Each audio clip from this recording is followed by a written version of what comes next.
ওই যে মক্কার জীবনে ওই সমস্ত মানুষগুলি যারা চুরি করত, ডাকাতি করত, জিনা করত, বদমাশি করত, যারা শয়তানি করত, যারা মানুষকে খুন করত, এই মানুষগুলি এত ভালো হয়ে গেল, যারা চুরি ছেড়ে দিল, ডাকাতি ছেড়ে দিল, জিনা ব্যভিচার ছেড়ে দিল, এত ভালো হয়ে গেল, পৃথিবীর মধ্যে সেরা মানুষ তারা হয়ে গেলেন। জোরে বলেন সুবহানাল্লাহ। নবীর সাহাবীরা পৃথিবীর শ্রেষ্ঠ সন্তান, নবীর সাহাবীরা পৃথিবীর সেরা মানুষ, তাদের চাইতে সেরা মানুষ নবীদের পরে আর কেউ হতে পারে না। জোরে কোন সুবহানাল্লাহ। নবীর পরে পৃথিবীতে শ্রেষ্ঠ মানুষ কারা? সাহাবায়ে কেরাম রিদওয়ানুল্লাহ তাআলা আলাইহিম আজমাইন। ওনারা তো কুফরের মধ্যে ছিলেন, শিরকের মধ্যে ছিলেন, চুরি, ডাকাতি, জিনা, ব্যভিচার এমন কোন পাপ নাই যা করা হয়নি। তারপরে যখন আল্লাহর নবীর কাছ থেকে তাওহীদ, রিসালাত ও আখিরাতের দাওয়াত পেলেন, কি সোনার মানুষ এক একজন হয়ে গেলেন। সুবহানাল্লাহ। যারা ছিলেন নারীর সতীত্বের জম, তারা হয়ে গেলেন নারীর সতীত্বের পাহারাদার। যারা মানুষের মাল চুরি করত, ডাকাতি করত, তারা রাতভর মানুষের মালের পাহারা দিল, মানুষের রক্তের পাহারা দিল। সুবহানাল্লাহ বিহামদি। রক্ত সম্পদের পাহারা দিল। রাসূল বললেন, খায়রুল কুরুনে কারনি, সর্বশ্রেষ্ঠ যুগ তো আমার যুগ। বন্ধুগণ, এরপরে একটা জীবন আসবে ওই কিয়ামতের ময়দানে। এই পরকালের বিশ্বাসটা গুরুত্বপূর্ণ ব্যাপার। আমাদের সব কিছুর হিসাব দেওয়া লাগবে। আল্লাহ পাক বলেন, ইন্নাস সামআ ওয়াল বাসারা ওয়াল ফুআদা কুল্লু উলাইকা আনহু মাসউলা। নিঃসন্দেহে মানুষের শ্রবণ শক্তি, দর্শন শক্তি এবং তার অন্তঃকরণের কল্পনা সম্পর্কে আল্লাহ রাব্বুল আলামিনের কাছে জিজ্ঞাসিত হতে হবে। কান দিয়া কি করেছিল, চোখ দিয়া কি করেছিল, মুখ দিয়া কি করেছিল, হাত দিয়ে কি করেছিল, সবকিছুর জবাব আল্লাহ রাব্বুল আলামিনের কাছে দিতে হবে। সবটার জবাব দিতে হবে, কোনো কিছু বাদ যাবে না। এমনকি মনের ভিতরে যে কল্পনা আমরা করি, এই কল্পনার হিসাবও আল্লাহর দরবারে দিতে হবে। কোরআনে কারীম বলছে, ওয়া ইন তুবদু মা ফি আনফুসিকুম আও তুখফুহু ইউহাসিবকুম বিহিল্লাহ। মনের ভিতরে তুমি যেটা কল্পনা করো সেটা প্রকাশ করো, অথবা তুমি গোপন রাখো, যাই তুমি করো না কেন, আল্লাহ রাব্বুল আলামিন এর হিসাবও তোমার কাছে নেবেন। ফায়াগফিরু লিমান ইয়াশা ওয়া ইউআযযিবু মান ইয়াশা ওয়াল্লাহু আলা কুল্লি শাইইন কাদির। মহান আল্লাহ পাক বলেন, করার পর তোমার মনের ভিতরে কি কল্পনা করেছিলে ওইটার হিসাব আমি নেব। হিসাব নেওয়ার পর যারে খুশি ক্ষমা করে দেব, যাকে খুশি শাস্তি প্রদান করব। সবকিছুর উপরে আল্লাহ রাব্বুল আলামিন শক্তিমান, সব তিনি করতে পারেন, সমস্ত কুদরত রয়েছে তার। সুতরাং মানুষদেরকে, আল্লাহর বান্দাদেরকে বিশ্বাস করতে হবে যে আমার কোনো কথা বাদ যাবে না। কথাগুলি রেকর্ড হচ্ছে, কথা রেকর্ড হচ্ছে। আমি যে ওয়াজ করতেছি এই কথাগুলি রেকর্ড হচ্ছে নাকি হচ্ছে না? অনেক টেপ রেকর্ডার রেকর্ড হচ্ছে, অডিও ভিডিও হচ্ছে। আজ থেকে 50 বছর পর যদি এই রেকর্ড বাজানো হয়, আমাকে যদি বলা হয় যে আপনি অমুক জায়গায় অমুক কথা বলেছেন, আমি যদি বলি না আমি কথা বলি নাই, তারপরে যদি রেকর্ড বাজানো হয়, তাহলে আমি কথা যে বলি নাই যদি বলি, তাহলে এটা ধরা পড়বে না? সেখানে ধরা পড়বে না? তাহলে এই মানুষের কথা প্লাস্টিকের ফিতায় রেকর্ড করে 50 বছর, 100 বছর, 200 বছর, 500 বছর যদি প্লাস্টিকের ফিতায় এটাকে চলচ্চিত্র করে অথবা টেপ রেকর্ডারে করে যদি ধরে রাখা যায়, এই বুদ্ধিটা কে দিলেন কোন তো দেখি? সবাই কন্যা এই বুদ্ধিটা দিলেন কে? যে আল্লাহ রাব্বুল আলামিন মানুষের মাথায় বুদ্ধি দিলেন, যার দ্বারা সে মানুষের কথাবার্তা, অ্যাক্টিভিটি সব ধরে রাখতে পারে। সেই আল্লাহ রাব্বুল আলামিন বুঝি আপনার আমার কথা এবং আপনার আমার অ্যাক্টিভিটিসকে তিনি বুঝি ধরে রাখতে পারবেন না কিয়ামত পর্যন্ত? পারবেন কি না? সেজন্য রব্বুল আলামিন বলেন, মা ইয়ালফিযু মিন কাওলিন ইল্লা লাদাইহি রাকীবুন আতীদ। সমস্ত কথা রেকর্ড হচ্ছে। সুবহানাল্লাহ কোন জোরে। সমস্ত কথা রেকর্ড হচ্ছে, একটা কথা বাদ যাবে না। মুখ আছে বলেই কথা বলবেন তা না, হিসাব করে কথা বলতে হবে। গীবত গাওয়া যাবে না, মিথ্যা কথা বলা যাবে না, মিথ্যা ওয়াদা করা যাবে না। মিথ্যা ওয়াদার তো মৌসুম এসে গেছে। তুই কোন বোঝেন কথা? হ্যাঁ, মিথ্যা ওয়াদার মৌসুম এসে গেছে। এখন মৌসুমে বাহার মিথ্যা বলার। কত সুন্দর সুন্দর ওয়াদা, সোনা দিয়া রাস্তা বানায় দেবো। অভুক্ত মানুষদের বলা হয় না খেয়ে মরবেন না, কিন্তু কি খেয়ে মরবে তাও কয় না। আমরা যদি যাইতে পারি তাহলে মটকির মতো রসগোল্লা বানাই, গরুর গাড়ির চাকার মতো জিলাপি বানাই, খাইতে গিয়ে হা করে শীত হয়ে থাকবে। কত রঙিন রঙিন কথা। মিথ্যা ওয়াদার সময় এসে গেছে। ভাইরা আমার, পরকাল যদি বিশ্বাস করে সেই ব্যক্তি কিছুতেই মুখ আছে বলেই যা খুশি বলবে না, পরনিন্দা করবে না, পরচর্চা করবে না, হাত আছে বলেই যা তা লিখবে না। ঘটনা হইল একটা, লিখলো আর একটা। কলম একটা আছে বলেই যা খুশি তা লেখা যায় না, মুখ আছে বলেই যা খুশি তা বলা যায় না, চোখ আছে বলেই যা খুশি তা দেখা যায় না। গরু খাওয়া জায়েজ করা হয়েছে বলে গরুর লেজ থেকে মাথা পর্যন্ত পাইকারি দরে সব খাওয়া যায় না। গরু খাওয়া হারাম না হালাল? হালাল। পাইকারি দরে লেজ থেকে মাথা পর্যন্ত সব খাওয়া হালাল না। ওর মধ্যে আল্লাহ কিছু হারাম রেখে দিছে, সেগুলোকে বাইসে খাইতে হবে। আল্লাহ দেখতে চান পাইকারি দরে জমের খাওয়া খাও না আমার হারামগুলি বাদ দিয়ে খাও, নিষেধ করাগুলি বাদ দিয়ে খাও। মুখ আছে বলেই যা খুশি তা বলা যাবে না, কান আছে বলেই যা খুশি তা শোনা যাবে না, চোখ আছে বলেই যা খুশি তা দেখা যাবে না, হাত পা আছে বলেই যা খুশি তা করা যাবে না। সবটার পেছনে আল্লাহ রাব্বুল আলামিনকে ভয় করা লাগবে। মহান আল্লাহ রাব্বুল আলামিন বলে, বান্দারে তোমার সমস্ত কার্যাবলী এমনকি তোমার চাহনিটা পর্যন্ত কার দিকে কি নিয়তে তাকায়ছো কেউ জানে না, আমি আল্লাহ রাব্বুল আলামিন জানি। وَيَعْلَمُ خَائِنَةَ الْأَعْيُنِ وَمَا تُخْفِي الصُّدُورُ। তোমার অন্তঃকরণ কি জিনিস গোপন করে আর তোমার চক্ষু কি লুকোচুরি খেলে আমি টের পাই।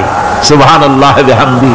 চশমার ফাঁক দিয়া কি দেখো, কারে দেখো, কি নজরে দেখো, সানগ্লাস পরিয়া কেউ ঠিক পায় না, আমি ঠিক পাই। সুবহানাল্লাহ, জোরে কোন সুবহানাল্লাহ।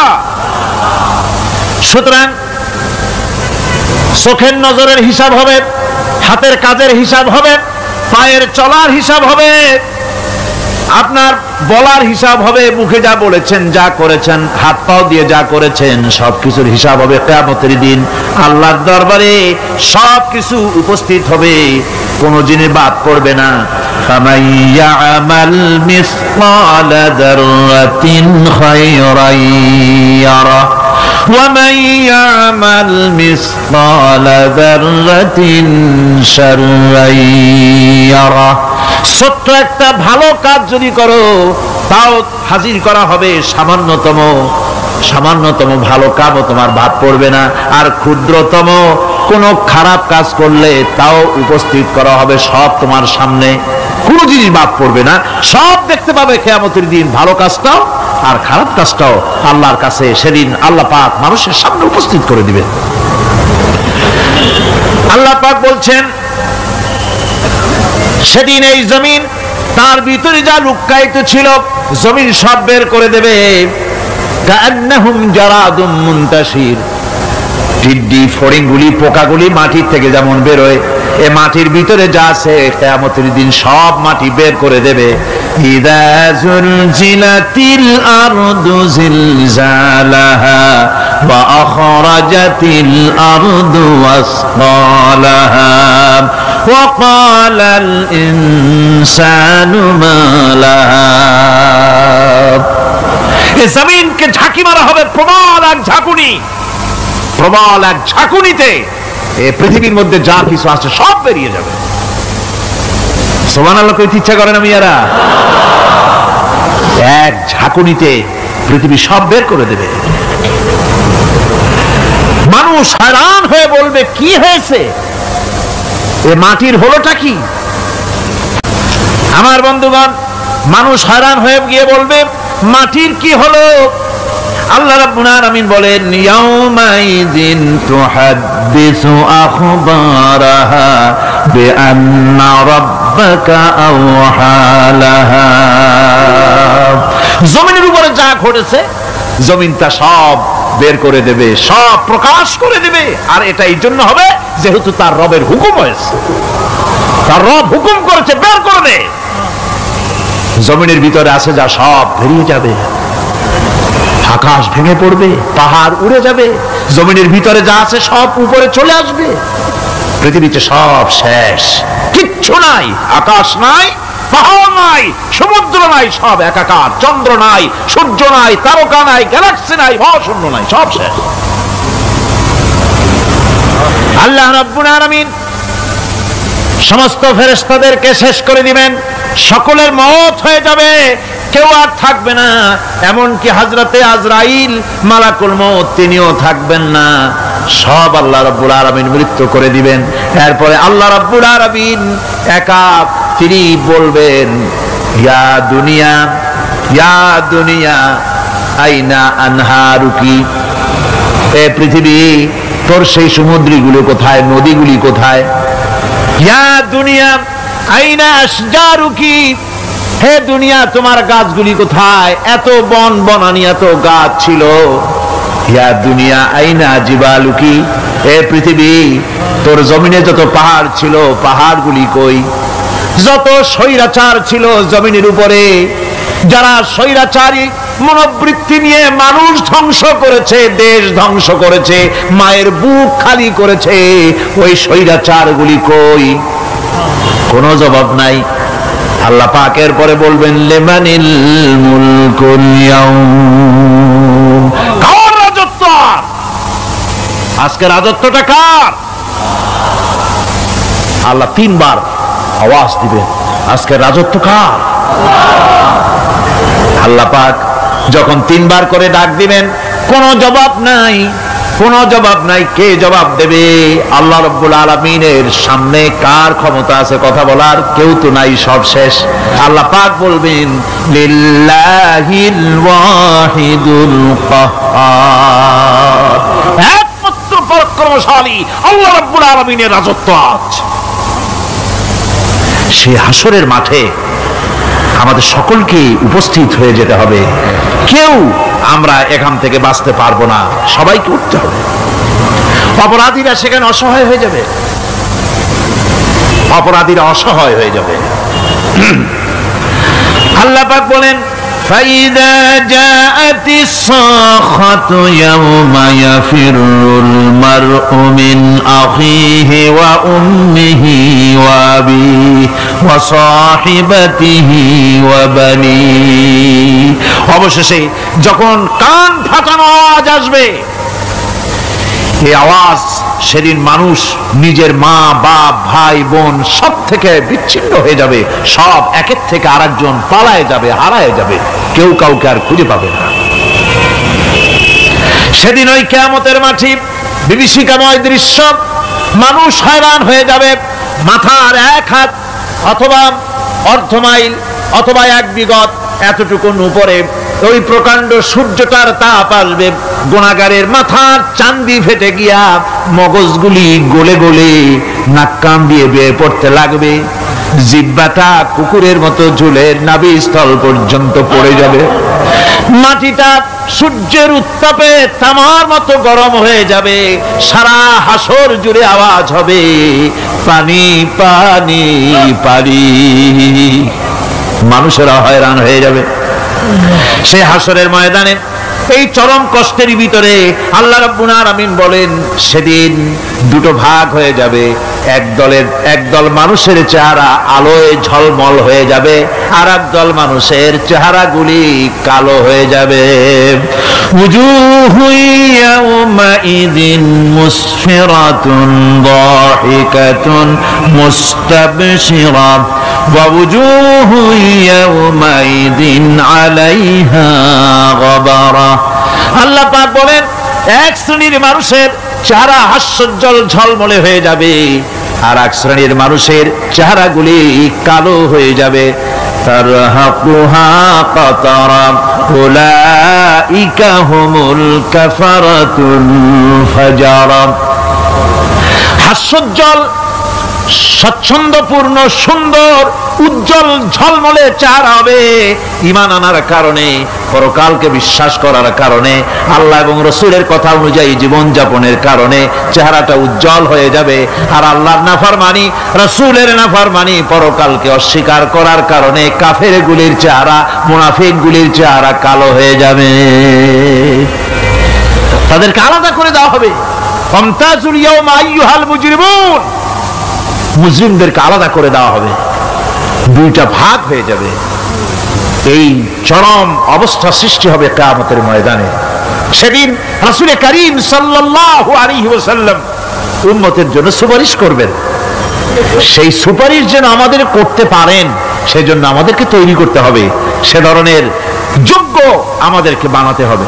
বন্ধুগণ, এই পরকালীন জীবন, এর সম্ভাবনা, এটা যে হবে এবং সেই পরকালে আমাদের সকলকে যে উঠতে হবে, কিয়ামতে আল্লাহর কাছে জীবনের সবকিছুর জবাবদেহি করতে হবে, এই ভীতি সৃষ্টি করতে চায় আল্লাহ পাক মানুষের ভেতরে।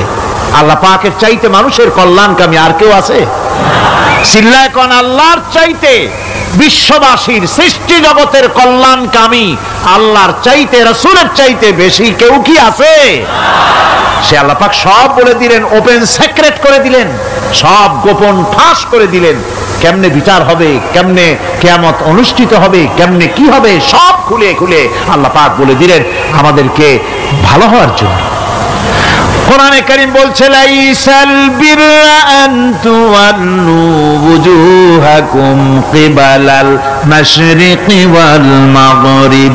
পূর্ব পশ্চিমে মাথা ঘুরানো, সার নত করা, মাথা ঘুরানো, মুখ ঘুরানো, এটাই কিন্তু সৎ কাজ এবং পুণ্যবান হওয়ার, সৎ কাজ করার, নেককার হওয়ার জন্য যথেষ্ট নয়, বরং ওয়ালাকিন্নাল বিররা মান আমানা বিল্লাহি ওয়াল ইয়াউমিল আখির। প্রকৃতপক্ষে সৎকারী মুমিন, ভালো কাজ করা, প্রকৃত মুমিন, সত্যিকারের ভালো মানুষ, সত্যিকারের ইমানদার হওয়ার জন্য 10টি কাজ লাগবে। কয়টি কাজ? 10টি কাজ লাগবে। সেই 10টি কাজের একটি কাজ গত বছর আপনাদের খেদমতে আরজ করা হয়েছে, 2টি বলা হয়েছে, বাকি আজকে বললাম আর একটা, হয়ে গেল 3টা। বাকি আছে কয়টা? 7টা। বাকি আছে আরো 7টা। পরকাল ভিত্তিক জীবনযাপন যদি করতে পারি, তাহলে আমরা হব দুনিয়ার শ্রেষ্ঠ মানুষ। কোন আলহামদুলিল্লাহ। আল্লাহ পাক রাস্তা দিয়েছেন, মরুভূমির ভিতরে যে রব্বুল আলামিন পথের নিশানা তৈরি করে দিলেন, যেখানে গভর্নমেন্ট রাস্তা বানাতে পারে না, মরুভূমির ভিতরে যিনি পথের নিশানা বানালেন মানুষ যেন না হারায়।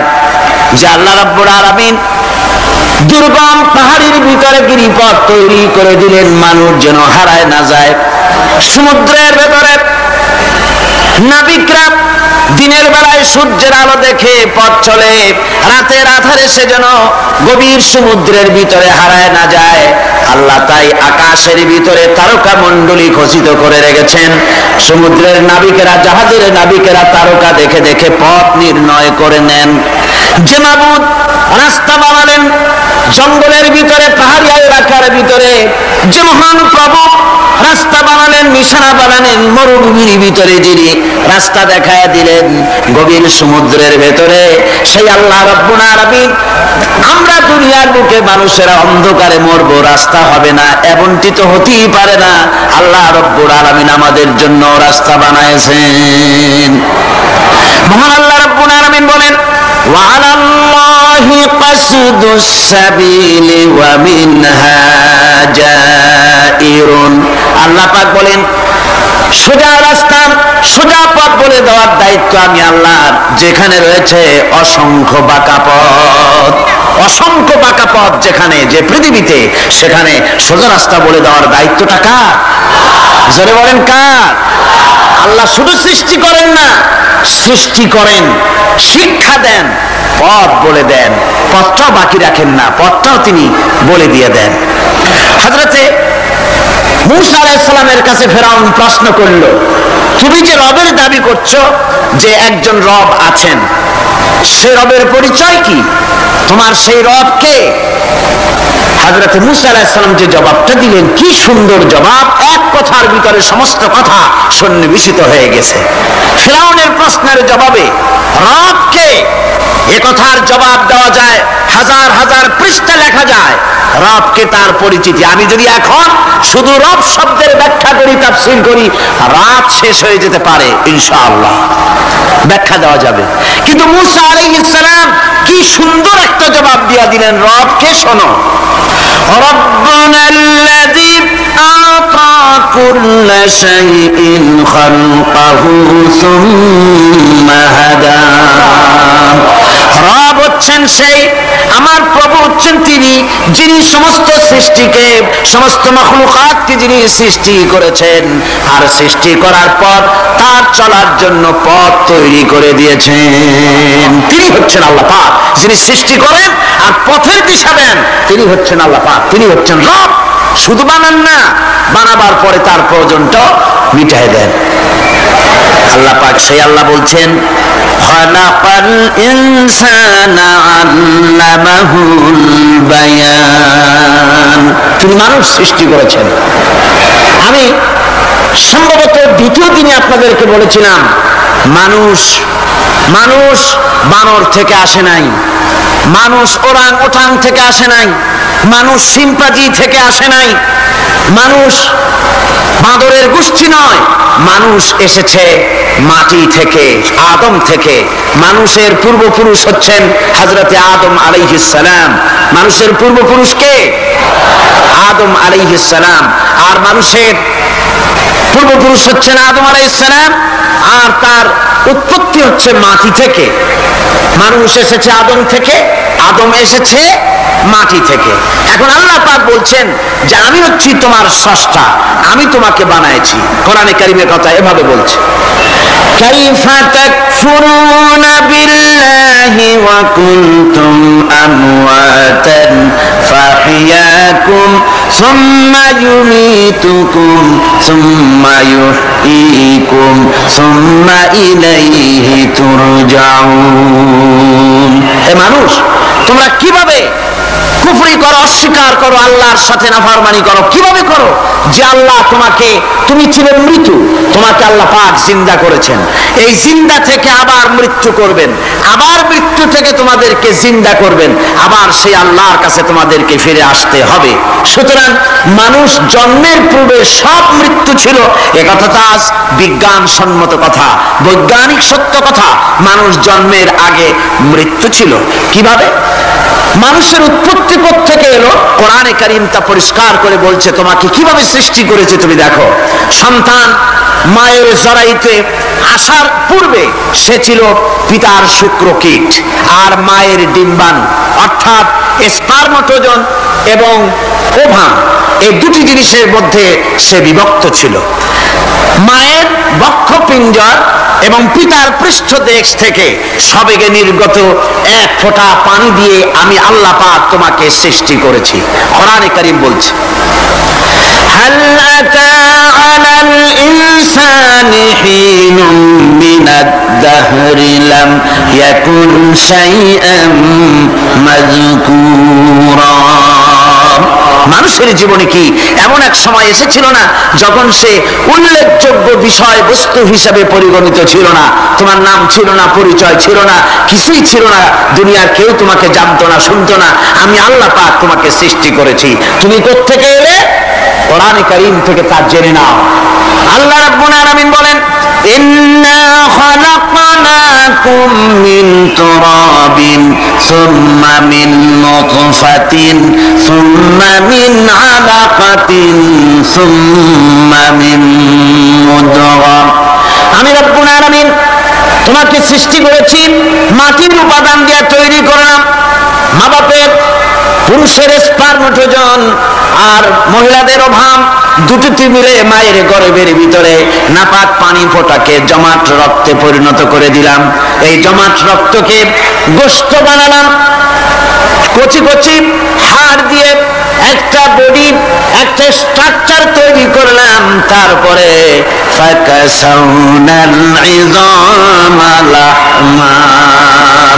গোশত দিয়ে, রক দিয়ে, চামড়া দিয়ে সুন্দর করে ছাউনি দিয়া মায়ের গর্ভের ভিতরে আমি আল্লাহ রব্বুল আলামিন তোমাকে বানাইছি। মায়ের পেটের ভিতরে ফি কারারিন মাকিন, একটি সুরক্ষিত জায়গায় তোমাকে আমি রেখে দিলাম, যেখানে কোনো রোগ, কোন জার্ম যেখানে পৌঁছতে পারবে না, কোনো অসুবিধা হবে না, এমন একটা জায়গায়, এমন একটা ইন্টেনসিভ কেয়ার ইউনিটের ভিতরে রেখেছি। সুবহানাল্লাহ, একটা ইন্টেনসিভ কেয়ার ইউনিট যেখানে কোনো রকমের কোনো জার্ম প্রবেশ করে বা করবার কোনো ক্ষমতা নাই কারো, এমন একটা যে একটা প্যাকেট, সুন্দর একটা প্যাকেট, একটা কভারের মধ্যে তোমাকে তৈরি করা হলো মায়ের পেটের মধ্যে। তারপরে আজকে তুমি কুফরি করতেছো, আজকে আমাকে অস্বীকার করছো। ওই গর্ভের ভেতরে আমি ইচ্ছে করলে রক্তের পিণ্ডের আকারে মায়ের গর্ভ থেকে আবর্ষণ করে দিতে পারতাম, দুনিয়ার মুখ দেখতে পারতো না। মায়ের পেটের ভেতর থেকে মরা সন্তান হিসাবে বের করে দিতে পারতাম, বিকলাঙ্গ করে বের করে দিতে পারতাম, পঙ্গু করে বের করতে পারতাম, পারতেন না? আল্লাহ রাব্বুল আলামিন বলেন, কেমনে বলো না? খলাকাল ইনসান, মানুষ আমি সৃষ্টি করেছি মায়ের পেটের ভিতরে বসে। যখন ক্ষুধার উদ্রেক হলো, রুহ যখন এসে গেল, ক্ষুধা লাগলো, খাবারের প্রয়োজন হলো, আমি কেমনে খাওয়ালাম? দুনিয়ার কোন মা বাপ, কোন নেতা, কোন ডাক্তার, কোন চিকিৎসা বিজ্ঞানী মায়ের পেটের সন্তানের খাবার সরবরাহ করতে পারে না। আল্লাহ পাক বলেন, তুমি কি খাবে? ব্যবস্থা আমি করেছি। মায়ের মাসিক অসুখকে বন্ধ করে দিয়ে মায়ের নাভির সঙ্গে তোমার নাভির সাথে তার লাগাইয়া দিয়েছি, আর ওই তারের মাধ্যমে রক্ত বের করে দিয়া মায়ের রক্ত দিয়ে তিল তিল করে তোমারে বড় করেছি। রক্তটা মুখে লাগাই নাই, মুখে লাগলে পরে নাপাক রক্ত, মুখটা নাপাক হয়ে যাবে। নাভির ভিতর দিয়ে পাস করে দিলাম, মুখটাকে পবিত্র রেখে দিলাম, যাতে করে দুনিয়ায় আসার পর আমার পবিত্র বানানো মুখখানা দিয়া এই দুনিয়ায় বসে তোমার আল্লাহর পবিত্র নামের জিকির করতে পারো। এমন সুন্দর করে মায়ের পিঠের ভিতরে তৈরি করলাম, হাত দিলাম, পা দিলাম, সুন্দর করে বানালাম, এমন নিখুঁত করে বানালাম, তাকায়া দেখো নিজের দিকে, সুন্দর করে বানালাম। এরপরে কি করলাম? সুম্মা নুখরিজুকুম তিফলা, বাচ্চার আকারে মায়ের পেট থেকে আস্তে করে বের করে নিয়ে আসলাম। সুবহানাল্লাহ বিহামদিহি, আস্তে করে মায়ের পেট থেকে নিয়ে এসেছি পৃথিবীর বুকে। পৃথিবীতে যখন আসলে তখন তোমার অবস্থাটা কি ছিল? ক্ষুধার যন্ত্রণায় যদি মরেও যেতে, কান্দা ছাড়া ভাষা নাই। ভাষা আছে? কোন হুঁশ ছিল আমাদের? কোন জ্ঞান ছিল?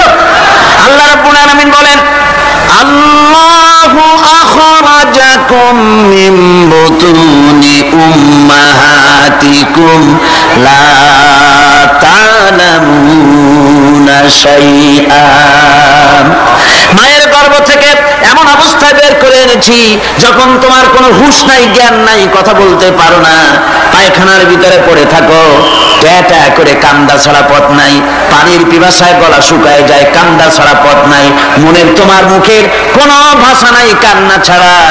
আমি তোমার এমন আল্লাহ, আমি তোমার এমন স্রষ্টা, আমি তোমার এমন রব। তোমার ভাষা নাই বলে মায়ের কলিজার ভেতরে আমি তোমার প্রতি এক দুর্বিনীত মহব্বত পয়দা করে দিয়েছি। তোমার কান্না তোমার মায়ের বুকের মধ্যে শেল বিঁধে যায়। তুমি যখন কাঁদো, কান্নার আওয়াজ যখন মায়ের কানে চলে যায়, হাজারো কাজ ফেলে মা দৌড়াইয়া বাচ্চারে করে না। কি খাবে কেউ তৈরি করে না।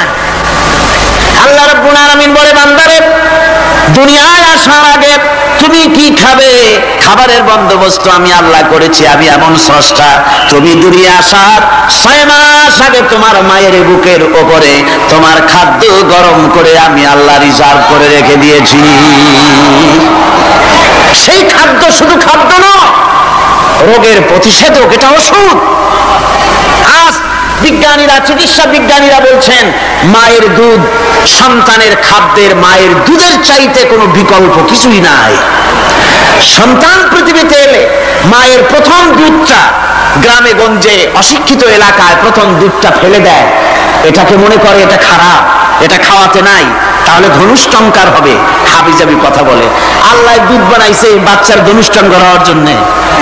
মায়ের ওই প্রথম দুধটা হচ্ছে সন্তানের জন্য সমস্ত রোগের প্রতিষেধক। সে ছিল পেটের ভিতরে একটা কাভারের মধ্যে, ওখানে কোনো জার্ম ছিল না, কোনো রোগ জীবাণু ছিল না। ও পৃথিবীতে এসেছে যেখানে অক্সিজেনের ভেতরে জার্ম রয়েছে, বাতাসের ভিতরে জার্ম রয়েছে, যার পরিবেশটা খারাপ হয়ে আছে, মানুষের শ্বাস প্রশ্বাসে নিঃশ্বাসে হাজারো রোগ বীজাণু জীবাণু ঘুরছে, এই রকমের একটা পৃথিবীতে এসেছে। আসার পরে কচি স্বাস্থ্য, কচি শরীর, কচি হার্ট, কচি লাংস, সেটাকে প্রতিরোধ করবে কি করে? সেজন্য আল্লাহ পাক মায়ের দুধের ভিতরে সমস্ত রোগের প্রতিষেধক দিয়ে দিয়েছেন। সুবহানাল্লাহ। আজকের বিজ্ঞানীরা তা স্বীকার করেছেন। অনেক মা তার সন্তানকে দুধ দেন না, নিজের শরীর স্বাস্থ্য ভালো রাখার চিন্তা করে বাচ্চাকে দুধ খাওয়ান না। এটা অত্যন্ত নির্মম কাজ। বাচ্চাকে দুধ খাওয়ালে বাচ্চার সাথে মায়ের মহব্বত বাড়ে। ইউরোপে, আমেরিকায় মাকে মা বলে ডাকে না, বাপকে শ্রদ্ধা করে না, সম্মান করে না। তার কারণ সেখানে মায়েরা তার সন্তানদেরকে কোলে নেয় না, সন্তানদেরকে ফিডার খাওয়ায়। আর আমি নিজের চোখে দেখেছি মায়েরা ইউরোপে, আমেরিকায় যখন শপিং এ আসে, তখন রাস্তায় যখন আসে, তখন ওই পুশ চেয়ার গুলিতে বাচ্চাকে শোয়াইয়া বাচ্চা এভাবে পুশ চেয়ারে করে ঠেলে নিয়ে যায়, আর কুত্তার বাচ্চাগুলি কোলে করে ঘুরে বেড়ায়। কুত্তার বাচ্চা কোলে নেয়, নিজের বাচ্চা পুশ চেয়ারে করে ঠেলে। সেই জন্য মায়ের প্রতি সন্তানের মহব্বত হয় না, সন্তানেরও মায়ের প্রতি কোনো শ্রদ্ধা জাগে না। আল্লাহ কি ব্যবস্থা মায়ের কলিজার মধ্যে মহব্বত পয়দা করে দিয়েছেন আল্লাহ পাক। মায়ের বুকের দুধের ভিতরে আল্লাহ রাব্বুল আলামিন, আল্লাহ পাক বলছেন আমি মানুষ সৃষ্টি করেছি আর তার সমস্ত প্রয়োজন মিটিয়েছি, তার খাবারের সব প্রয়োজন মিটিয়ে দিয়েছি। দুধটাকে ঘন করি নাই হজম করতে পারবে না বলে, ওই দুধটা সামান্য পাতলা করে দিয়েছি, ওর ভিতরে সামান্য মিষ্টি দিয়েছি। দুধের বোটার ভিতরে একটা ছিদ্র দিলে, চোষা মারলে পরে অনেকগুলি দুধ বেরিয়ে এসে গলাটা আটকে যেত, তোমার কচি কণ্ঠ গলা আটকে যেত, শ্বাস করতে পারতে না। এজন্য মায়ের স্তনের বোটার ভিতরে সূক্ষ্ম সূক্ষ্ম 32টা ছিদ্র করে আস্তে করে দুধ বার করে তোমার জীবন আমি বাঁচাইছি। খালাকাল ইনসান, মানুষ সৃষ্টি করেছি আমি আল্লাহ পাক। সুতরাং যে আল্লাহ পাক এ মানুষ সৃষ্টি করলেন আর মায়ের কলিজার ভিতরে মহব্বত পয়দা করে দিলেন, সে আল্লাহ পাক বলছেন খবরদার ওই মাকেও যেন আবার ভুলে যেও না, মাকে সম্মান করে করো, মা বাপকে মহব্বত করো, তাদেরকে শ্রদ্ধা করো। বউ পাইয়া সুন্দর স্ত্রী পেয়ে মায়ের কথা ভুলে যেও না। অনেক সাহেব আছে মায়ের কথা ভুলে যায়, স্ত্রীর কথা অনুযায়ী মায়ের উপর অত্যাচার করে, এরকমও বহুত আছে। আল্লাহ পাক বলছেন শোনো, ওয়াকাদা রাব্বুকা আল্লা তা'বুদু ইল্লা ইয়্যাহু ওয়া বিল ওয়ালিদাইনি ইহসানা।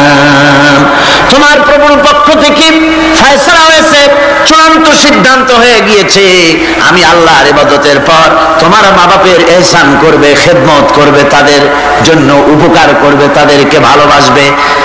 আল্লাহ রাব্বুল আলামিন বলেন মা বাবার সঙ্গে কেমনে কথা বলবে, তাদের সাথে কিভাবে আচরণ করবে, আল্লাহ তাও শিখিয়ে দিয়েছেন। আল্লাহ পাক বলেন ওয়ালা তাকুল লাহুমা ওয়া কুল লাহুমা কাওলান কারীমা। মা বাবার সাথে সম্মানজনক কথা বলো। ওয়া কুল লাহুমা কাওলান কারীমা, সম্মানজনক কথা বলো, মাথায় ঝাঁকি দিয়ে রাগ করে চোখ মোটা করে কথা বলো না। তুমি সন্তান, তোমার জন্য সবচাইতে বড় পীর তোমার আব্বা তোমার আম্মা, ঠিক কিনা কন? ছেলের জন্য, মেয়ের জন্য, সন্তানের জন্য সবচাইতে বড় পীর কে? বাপ মা। এটা ভালো করে মনে রাখতে হবে। আপনার মাওলানা সাহেবদের দোয়া, পীর সাহেবদের দোয়া কবুল হতেও পারে, নাও হতে পারে, 50-50 সম্ভাবনা আছে, আবার সম্ভাবনা নাই। কিন্তু মা বাবার দোয়া কবুল হবে 100% সিউরিটি রয়েছে। রাসূলুল্লাহ বলেছেন 3 জনের দোয়া কবুল হবে, মুস্তাজাবুদ দাওয়াত। কয়জনের দোয়া কবুল হবে? আল্লাহ রাব্বুল আলামিনের হাবিব বলেন 3 জনের দোয়া কবুল হবে আল্লাহর দরবারে। তার মধ্যে একজন হলেন মাজলুম ব্যক্তি, যে ব্যক্তি অত্যাচারিত, যে ব্যক্তি মুসাফির, প্রবাসী, তার দোয়া কবুল হবে। আর মা বাপ যদি সন্তানের জন্য দোয়া করে, ওই দোয়া আল্লাহ রাব্বুল আলামিনের দরবারে মঞ্জুর হয়ে যায়। আল্লাহ রাব্বুল আলামিন মা বাপ সম্পর্কে বলেন, মা বাবের জন্য আমার কাছে দোয়া করবি বান্দারা, আমার কাছে দোয়া করবি। দোয়াটা আল্লাহ পাক শেখাচ্ছেন, রব্বিরহামহুমা কামা রাব্বায়ানি সাগীরা। পড়েন সবাই, রব্বিরহামহুমা কামা রাব্বায়ানি সাগীরা। একটু জিকির করেন, লা ইলাহা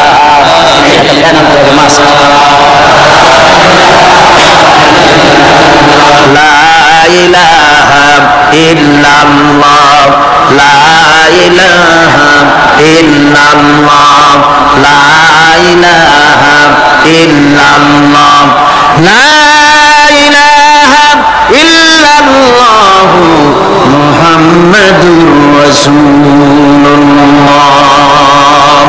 আমার ভাইরা, আল্লাহ পাক শিখাচ্ছেন, বান্দা তোর মা বাপের জন্য আমার কাছে দোয়া কর। আল্লাহ রাব, আয় আমার প্রভু, আমার মা বাপ যেমন ছোটবেলায় আমাকে স্নেহের কোলে লালন পালন করেছে, আয় আমার আল্লাহ তুমি আমার মা বাপকে তোমার রহমতের কোলে লালন পালন করো। আল্লাহ শিখাই দিয়েছেন। আমার ভাইরা, প্রত্যেক নামাজের পরে এই দোয়াটা ভুলে যাবেন না। ভুলে যাবেন? ভুলে যাবেন? আমার ভাইয়েরা, আমার বোনেরা, সবাই প্রত্যেক নামাজের পরে পড়বেন, রব্বিরহামহুমা কামা রাব্বায়ানি সাগীরা। এই দোয়া করতে কেউ ভুলে যাবেন না। আল্লাহ রাব্বুল আলামিন বলে, বান্দারে ওয়া ওয়াসাইনাল ইনসানা বিওয়ালিদাইহি ইহসানা হামালাতুহু উম্মুহু কুরহা ওয়া ওয়াদাতুহু কুরহা।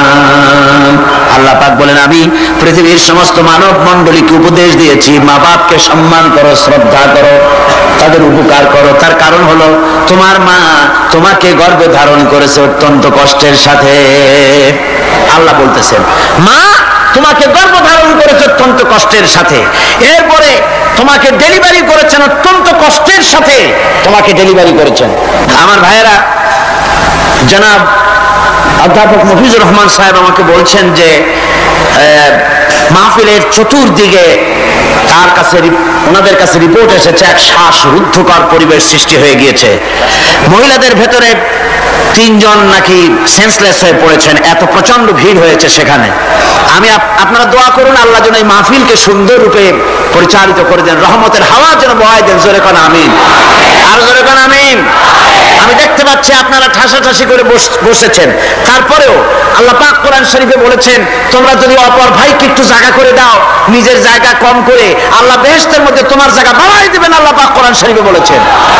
আমি সমস্ত মুসলমান, একজনও দাঁড়াবেন না, এক বান্দা দাঁড়াবেন না। বসা অবস্থায় আপনারা সামনের দিকে চেপে আসেন, এই মঞ্চের দিকে বসা অবস্থায় সমস্ত মানুষ নড়ে চড়ে বসেন, হরকতে বরকত হবে, নড়ে চড়ে বসেন। আর এই ফাঁকে দাঁড়াবেন না, খবরদার। বসা অবস্থায় মঞ্চের দিকে চেপে আসেন, আর জোরে সোরে মহব্বতের সাথে জিকির করেন, লা ইলাহা ইল্লাল্লাহ। গভীর রাত্রে মানুষ সব ঘুমায় যায়, গর্ভবতী মা ঘুমাতে পারে না, সন্তান পেটের ভিতরে হাঁটু দিয়া গুতা মেরেছে, পা দিয়া লাথি মেরেছে। মা চরম শীতের রাত্রে, প্রচন্ড শীতের রাতে গায়ের লেপটা সরায় দিয়া মা একবার দাঁড়ায়, আর একবার বসে, একবার দেওয়ালের সাথে হেলান দিয়া দাঁড়ায়, কষ্ট করে রাতটায় কাটায় দেয়। সারাদিন সংসারের জন্য কাজ করেছেন, রান্না বান্না করেছেন মা, সকলকে খাওয়াইয়া মা শেষের দিকে খেতে গেছেন। যখন নিজে খেতে গেলেন, খাবারের ক্ষুধাত নিয়ে পেট ক্ষুধা নিয়ে খেতে বসেছেন, পেটের ভিতরে সন্তান লাথি মেরেছে, পেটের মধ্যে ঘুষা মেরেছে, হাতু দিয়া গুতা মেরেছে, ভরা পেটে পেটের ভিতরে সন্তান গুতা মারলো হাতু দিয়া, মাথা দিয়া। মা ক্ষুধা রয়েছে, পেটে খেতে পারলেন না, বেদনা শুরু হয়েছে। খাবারের থালাটা ঠেলে দিয়ে মা দাঁড়ালেন, বসলেন, চোখের পানি ফেললেন। এভাবে করে মা একটা দুইটা দিন নয়, 10টি মাস পর্যন্ত সন্তানটাকে পেটের মধ্যে নিয়ে, একটা জীবিত মানুষ আর একটা জীবিত সন্তান পেটের মধ্যে নিয়ে নড়াচড়া করছেন, চলাফেরা করছেন। কিতাবের মধ্যে এসেছে রাতের বেলায় মা যে ঘুমাতে পারেন না সন্তানের নড়াচড়ার কারণে। রাতভর ইবাদত করলে যত সওয়াব পাওয়া যেত, আল্লাহ ওই সওয়াব মায়ের আমলনামায় লিখে দেন। সন্তান পেটে থাকার কারণে খেতে পারে না, পেট ভরে ক্ষুধায় কষ্ট পায় মা। এই জন্যে 10 মাস ধরে রোজা রাখলে যে সওয়াব হতো, আল্লাহ রাব্বুল আলামিন মায়ের আমলনামায় রোজার সওয়াব লিখে দেন। 10 মাস পুরে গেল, সন্তান ডেলিভারির সময় চলে এলো। মায়ের মন বিমর্ষ, সন্তান ডেলিভারি হবে, না জানি মরে যায় নাকি, না জানি অপারেশন লাগে নাকি, কি অবস্থা হবে। মা খেতে পারে না, মুখটা শুকায়া যায়। ডেলিভারির সময় যখন আসে, নববীর কাছ থেকে বিদায় নিয়ে যায়, স্বামীকে একান্তে গোপনে ডেকে নিয়ে বলে, প্রাণের স্বামী, দীর্ঘদিন একসঙ্গে ঘর কন্যা করেছি, অপরাধ হয়ে যেতে পারে, আমারে মাফ করে দিও। আমার মনে হয় এবার আমি আর বাঁচবো না। সংসার থাকলো, চাবি থাকলো, সব বুঝে নাও, আমারে মাফ করে দিও। মা চলে গেল সতিকা গৃহে, ক্লিনিকে চলে গেল, অপারেশন থিয়েটারে চলে গেল, অথবা ডেলিভারির জায়গায় চলে গেল। ডেলিভারি পেইন শুরু হয়ে গেল, বেদনা শুরু হয়ে গেল। এক একটা বেদনা যেন মায়ের এক একটা মৃত্যুর যন্ত্রণা শুরু হয়ে যায়। এমন যন্ত্রণা, প্রসব বেদনা দুনিয়ার ভুক্তভোগী মা ছাড়া আর কেউ জানে না। এই চরম বেদনার ভেতর দিয়ে, চরম কষ্টের ভিতরে মা যখন একটা বাচ্চা প্রসব করলো, জিহাদের ময়দানের মতো মা রক্তাক্ত হয়ে গেলেন, সন্তান দুনিয়ায় এলো। মা তখন অস্থির থাকেন। এত বড় বিরাট কষ্টের ভিতরে আল্লাহ রাব্বুল আলামিন বলেন, সন্তান যখন ডেলিভারি হয়ে গেল, মায়ের মনের ভিতরে আমি তখন এই ফিলিংস, এই টেন্ডেন্সি জাগ্রত করে দিই, দেখ কি হয়েছে। মা তখন দেখতে চায় কি হয়েছে। মায়ের সামনে যখন এত কষ্টে হৃদয় বিংড়ানো, কলিজার 32টি নারী ছেঁড়া যন্ত্রণার সন্তান যখন মায়ের চোখের সামনে আসে, আল্লাহ পাক বলেন, মা যখন তার ছেলের মুখের দিকে তাকায়, মেয়ের মুখের দিকে তাকায়, আল্লাহ বলেন 10 মাসের পেটে ধরা কষ্ট আর ডেলিভারির সব কষ্ট মায়ের মন থেকে মুছে ফেলে দেই। আল্লাহ রাব্বুল আলামিন বলেন, খবরদার দুনিয়ার মানুষ, এমন মায়ের সাথে নাফরমানি করবি না, এই মায়ের সাথে নাফরমানি করবি না, মাকে সম্মান করবি, মার কাছে দোয়া চাবি। দুনিয়ায় যদি সম্মান চাও, রিজেক্ট চাও, মায়ের পায়ে ধরে কাঁদো। মায়ের জাতি অনেক সম্মান তার। রাসূল করিম সাল্লাল্লাহু আলাইহি সাল্লামকে প্রশ্ন করা হয়েছে, হুজুর খেদমত করব কার? হুজুর কয় মায়ের। তারপরে কার? হুজুর কয় মায়ের। তারপরে কার? হুজুর বলেন মায়ের। তারপরে কার? তোমার পিতার। 3 গুণ। তোর মায়ের মর্যাদা 3 গুণ বেশি, তোর বাবার চাইতে মর্যাদা বেশি। সুবহানাল্লাহ পড়ে। আর আজকে ইসলামের শত্রুরা তারা বলে যে ইসলাম নারীর অধিকার আদায় করে না। নারীর অধিকার ইসলাম দেয় নাই তো কে দিয়েছে? আমার বন্ধুগণ, বিশ্বনবী জনাব মুহাম্মদ রাসূলুল্লাহ সাল্লাল্লাহু আলাইহি ওয়াসাল্লাম মসজিদে নববীর ভিতরে বসে আছেন। এক বৃদ্ধা মহিলা মসজিদের মধ্যে প্রবেশ করলেন। হুজুর বৃদ্ধাকে দেখে দাঁড়ায় গেলেন, বিশ্বনবী বুড়ি মেয়ে লোককে দেখে দাঁড়ায় গেলেন। আল্লাহর নবী বুড়িকে দেখে দাঁড়ালেন। বুড়ি যখন কাছে এলেন, আল্লাহর নবী নিজের গায়ের চাদর বুড়ির জন্য বিছায়া দিলেন। বুড়ি বসলেন। এরপরে কথাবার্তা সারার পর বুড়ি যখন বিদায় হবেন, হুজুর আবার দাঁড়ালেন, বুড়ি মহিলা চলে গেলেন। সাহাবায়ে কেরাম বলেন, ইয়া রাসূলুল্লাহ, কিছুই বুঝলাম না, একজন বৃদ্ধা মহিলার জন্য বিশ্ব নবী দাঁড়ান আর গায়ের চাদর বিছান, আমরা বড় আশ্চর্য হয়ে গেলাম। নবীজি বলেন, ও আমার সাহাবীরা, তোমরা জানো না এই মহিলাকে চিনতে পারো নাই? আমি আমার মায়ের দুধ আমার জীবনে কিসমতে তেমন হয় নাই, আমি আমার মায়ের দুধ তেমন কিসমতে পাই নাই। যার বুকে দুধ খেয়ে, যার কোলে কাখে চড়ে আমি বড় হয়েছি, আমার সেই দুধ মা, ইনি হযরতে হালিমাতুস সাদিয়া, আর সেই দুধ মা। রাসূলুল্লাহ নিজে সম্মান দিয়েছেন মায়ের। খবরদার, মাকে অসম্মান করবেন না, মাকে সম্মান করবেন, মাকে শ্রদ্ধা করবেন। আমার বন্ধুগণ, আলেম ওলামা পীর বুজুর্গদের জন্য হাদিয়া তো দেন আপনারা, কোনো নিষেধ নাই, দেন। হাদিয়া দেওয়াও সুন্নত, নেওয়াও সুন্নত, দিবেন, আমি কোনো নিষেধ করি না।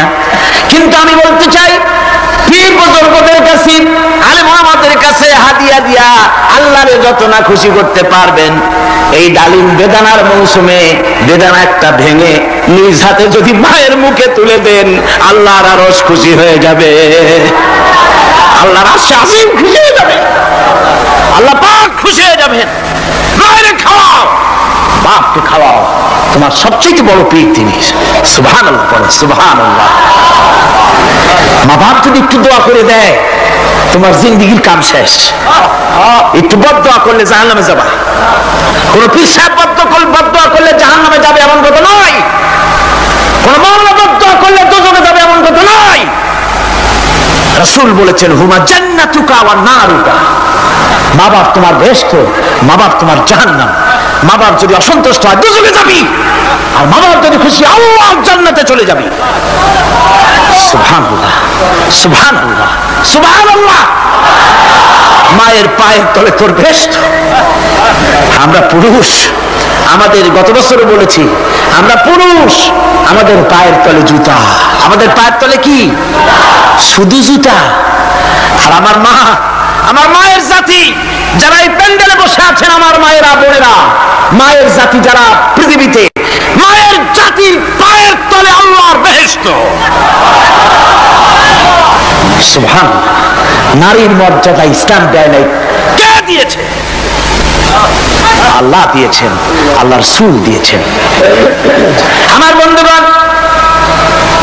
হযরত বাইজিদ বুস্তামি, ছোট্ট বাচ্চা ছেলে, গভীর রাতে মা অসুস্থ, পানির পিপাসায় জেগে উঠেছেন। বাবারে, পিপাসায় শেষ হয়ে গেলাম, পানি দাও। ছেলে ঘরের ভিতরে পানি না পেয়ে বাইরে দৌড়াদৌড়ি করলেন। অনেক দূর থেকে পানি নিয়ে এসে দেখেন মা ঘুমায় গেছেন। পানি নিয়ে দাঁড়ানো, পৌষ মাস, মাঘ মাসের শীতের রাত, ফজরের সময় মায়ের ঘুম ভেঙে গেল। তাকিয়ে দেখেন বাইজিদ দাঁড়ানো, হাতে পানি থরথর করে কাঁপছে। জিজ্ঞাসা করে, বাইজিদ তুমি দাঁড়ানো কেন? ছোট্ট বাচ্চা বলে, মা পানি চেয়েছিলে তুমি গভীর রাত্রে, পানি ঘরে ছিল না, অনেক দূর থেকে আনতে হয়েছে।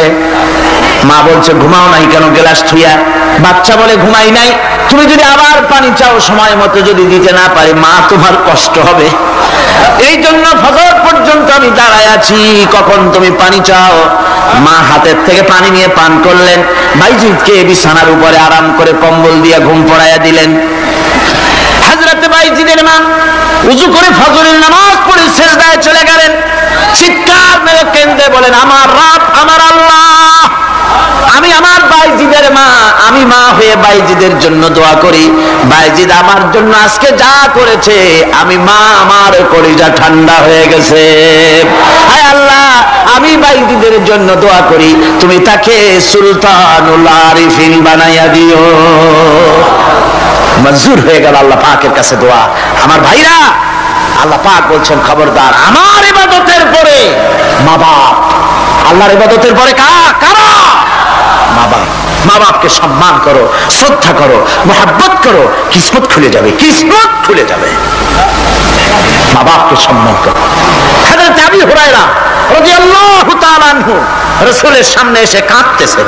হুজুর বলছেন, আবু হুরায়রা কাঁদো কেন? কাঁদো কেন?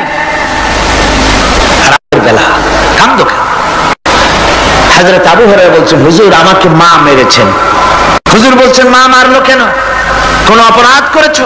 কোন গোস্তাখি করেছো? আবু হুরায়রা বলছেন, না হুজুর, কোন গোস্তাখি করি নাই। তবে মারলো কেন? হযরত আবু হুরায়রা বলছেন, হুজুর আমি আপনার দরবার থেকে ফিরতে রাত হয়ে গিয়েছিল। মা জিজ্ঞেস করলেন, আবু হুরায়রা এত রাত্রে কোথায় ছিলেন? বললাম, আমি ছিলাম যে কদম চুমতে পারলে দুনিয়া ধন্য হয়, সেই দরবারে নববীর কদম মোবারক থেকে আসতে আমার দেরি হয়েছে। আমার মা মুশরিকা, আপনার নাম শুনে তার গায়ে আগুন জ্বলে উঠলো, আমাকে ধরে মারা আরম্ভ করলো। বলল, হয় আমার বাড়ি ছাড়বি আর না হয় মুহাম্মদ সাল্লাল্লাহু আলাইহি ওয়াসাল্লামের দরবার ছাড়বি। আমি বললাম, আমার মা, তুমি বুড়ি মানুষ, তোমার গায়ে যত শক্তি আছে সমস্ত শক্তি দিয়ে আমারে পিটাও, আমারে মারো। মারতে মারতে আমাকে বাড়ি থেকে তুমি বের করে দাও। তোমার বাড়ি শুদ্ধ তামাম দুনিয়া ছেড়ে দিতে পারি, আল্লাহর নবীর কদম মোবারক ছেড়ে দিতে পারি না। হুজুর, আমার মা আমাকে গলা ধাক্কা দিয়ে বের করে দিয়েছেন। হুজুর বলছেন, আবু হুরায়রা, তোমার মা তোমাকে মেরেছে, তুমি আমার কাছে নালিশ করছো? আমার তো এখানে ইন্টারফেয়ার করার কিছুই নেই। সুবহানাল্লাহ, সুবহানাল্লাহ। মা তোমাকে মেরেছে, এখানে আমার করার কিচ্ছু নাই। বিশ্বনবী বলছেন, এত বড় পাওয়ারফুল নবী, লেজিসলেটিভ পাওয়ার, সারে আল্লাহ তাকে বানিয়েছেন শরীয়ত প্রণেতা। কোরআন শরীফ, কোরআন শরীফে শুধু হালাল ও হারামের, হালাল এবং হারামের, বৈধ এবং অবৈধের সীমা রেখা শুধু কোরআনই ঠিক করেনি, রাসূলের জন্য আল্লাহ ছেড়ে দিয়েছেন। আল্লাহ রাসূলও হারাম, হালাল এবং হারামের বৈধ, বৈধতা অবৈধতার সীমা রেখা নির্ধারণ করেছেন। এত বড় ক্ষমতা তার, এত বড় পাওয়ারফুল বিশ্বনবী, তিনি বলছেন মা মেরেছে, আমার করার কিছু নাই।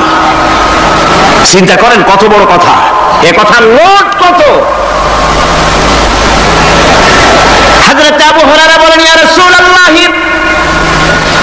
মা মাকে মেরেছেন, আমি আল্লাহর নবীর কাছে মায়ের বিরুদ্ধে নালিশ করতে আসি নাই। বললেন, কেন এসেছো? হযরত আবু হুরায়রা বলেন, হুজুর এসেছি একটা কারণে, আমি জানি আল্লাহ নবী যদি আল্লাহর দরবারে হাত উঠায় কোনো জিনিস বলে, আল্লাহ রাব্বুল আলামিন সঙ্গে সঙ্গে মঞ্জুর করে নেন। হুজুর আমি এসেছি, মেহেরবানি করে দোয়া করুন আমার মাকে যেন আল্লাহ হেদায়েত নসিব করে দেন।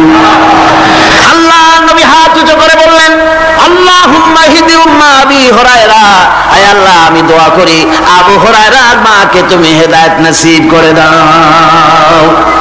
রাসূলুল্লাহ দোয়া করছেন আর আবু হুরায়রা সমানে দৌড়াচ্ছেন। তিনি দৌড়াচ্ছেন, পিছন থেকে কয়েকজনে আবু হুরায়রার জামা টেনে ধরেছে। তাদের জানা আবু হুরায়রা খুব ভদ্রলোক মানুষ, কোন ঝড় ঝামেলার মধ্যে থাকে না, রাগ সাগ করে না, চিৎকার মারে না, দৌড় মারে না, এত ভদ্র শরীর। দৌড়ে না জানি কোন বিপদ বুঝি ঘটে গেছে। পিছন থেকে জামা টেনে ধরে বলে, দৌড়াও কেন? হযরত আবু হুরায়রা জামা সাহাবীর হাত থেকে ছিনায় নিয়ে বলেন, জামা ছেড়ে দাও, আমাকে দৌড়াতে দাও। আমি দৌড়াইয়া বাড়ি যে দেখতে চাই, আমি দৌড়াইয়া আগে আমার বাড়ি পৌঁছতে পারলাম না, আমি যাওয়ার আগে আমার আল্লাহর নবীর দোয়া আমার বাড়ি পৌঁছে গেছে, আমি এইটা দেখতে চাই। হযরত আবু হুরায়রা বাড়িতে গিয়ে দরজা নক করলেন, ভেতর থেকে আওয়াজ এলো, কে? হযরত আবু হুরায়রা বলেন, মা আমি তোমার আবু হুরায়রা ফিরে এসেছি।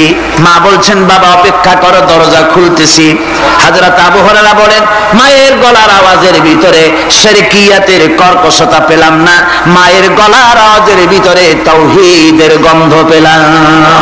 আমার মনে হলো তীর নিক্ষিপ্ত তীর তার নিশানায় পৌঁছে গেছে। কিছুক্ষণ পর মা আমার বেরিয়ে এলেন, মাথা থেকে চুলের থেকে বুড়ি মানুষ, সাদা চুলের ভিতর থেকে পানি পড়তেছে। মা বলল, বাবারে তোমারে মারার পর আমি বড় অনুতপ্ত হয়েছি, অনুশোচনা করেছি, আমি গোসল করেছি, মনে মনে ভাবলাম আমার ছেলে তো কোনো খারাপ জায়গায় যায় নাই, কেন তারে মারলাম? আমি বড় লজ্জায় পড়েছি তোমারে মেরে। ও আমার আবু হুরায়রা, আমি গোসল করেছি, পবিত্র হয়ে গেছি, জলদি করে আমাকে নিয়ে চলো বিশ্ব নবী জনাবে মুহাম্মদুর রাসূলুল্লাহর দরবারে। হযরত আবু হুরায়রার মা ঘোষণা করলেন আশহাদু আল্লা ইলাহা ইল্লাল্লাহু ওয়াহদাহু লা শারীকা লাহু ওয়া আশহাদু আন্না মুহাম্মাদান আবদুহু ওয়া রাসূলুহু।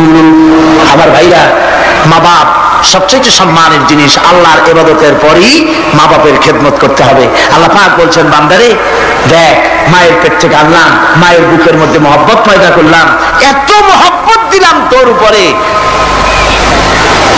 যে কোনো বিদেশে যান, যেখানে যান, বাড়িতে ফিরলে পরে সকলে ছেলে মেয়ে ভাই বোন সবাই দেখবে সুটকেসে আমার জন্য আনছে কি। সবাই চিন্তা করবে আমার জন্য কি এনেছে। একমাত্র মা সন্তানের মুখের দিকে তাকাবে, কখন খাইছে সে। সুবহানাল্লাহ, সুবহানাল্লাহ। আমার বাসার মুখখানে শুকনা, তুই বুঝি আজকে কিছু খাইস নাই। বিদেশে যেসব সন্তান থাকে, মা কাটা কবুতরের মতো ছটফট করে। আমার ছোটবেলার কথা আমি দেখেছি সরসিরা মাদ্রাসায় পড়তাম। আব্বা টাকা দিতেন মাদ্রাসায় যাওয়ার সময়, আবার মা আবার মুরগির ডিম বিক্রি করা, বিভিন্ন জিনিস বিক্রি করা বা বাজার করা পয়সা, উদ্বৃত্ত কিছু পয়সা আব্বার অজান্তে আমার হাতের মুঠার মধ্যে দিয়ে দিতেন। যখন মাদ্রাসার দিকে রওনা হয়েছি, পর্দার আড়াল থেকে দরজা থেকে দেখতাম, যতক্ষণ তাকায় দেখতেছি চোখ থেকে পানি দরদর করে পড়তেছে। সুবহানাল্লাহ, মা কি জিনিস! আল্লাহ আল্লাহ আল্লাহ। বিদেশে যদি কারো সন্তান মারা যায়, সবাই জানার আগে কবি বলতেছেন, বিদেশে বিরাজ্যে যার পুত্র মারা যায়, পশু পক্ষী না জানিতে আগে জানে মা। মায়ের কই যান তারে টান লেগে যায়, মা বুঝতে পারে আমার সন্তানটা নাই। আহারে মা! আমার বন্ধুগণ, মা যার বেঁচে আছে বেয়াদবি করেছেন, পাও ধরে মাপ নিয়ে নেবেন, পাও ধরে মাপ নিয়ে নেবেন। মা তো পা ধরে দেখবেন মাফ করে দিবে। সুবহানাল্লাহ, সুবহানাল্লাহ। কত দরদ তার বুকের মধ্যে। আর মা বাপকে সম্মান করবেন। যাক, এই বিষয়ের উপরে আমি আর যেতে চাই না। শুধু আমি আপনাদের বললাম, এই বিশাল জনতাকে বললাম, সবচাইতে বড় পীর আপনার জন্য আপনার মা বাপ। সবচেয়ে বড় পীর কে? মা বাপ।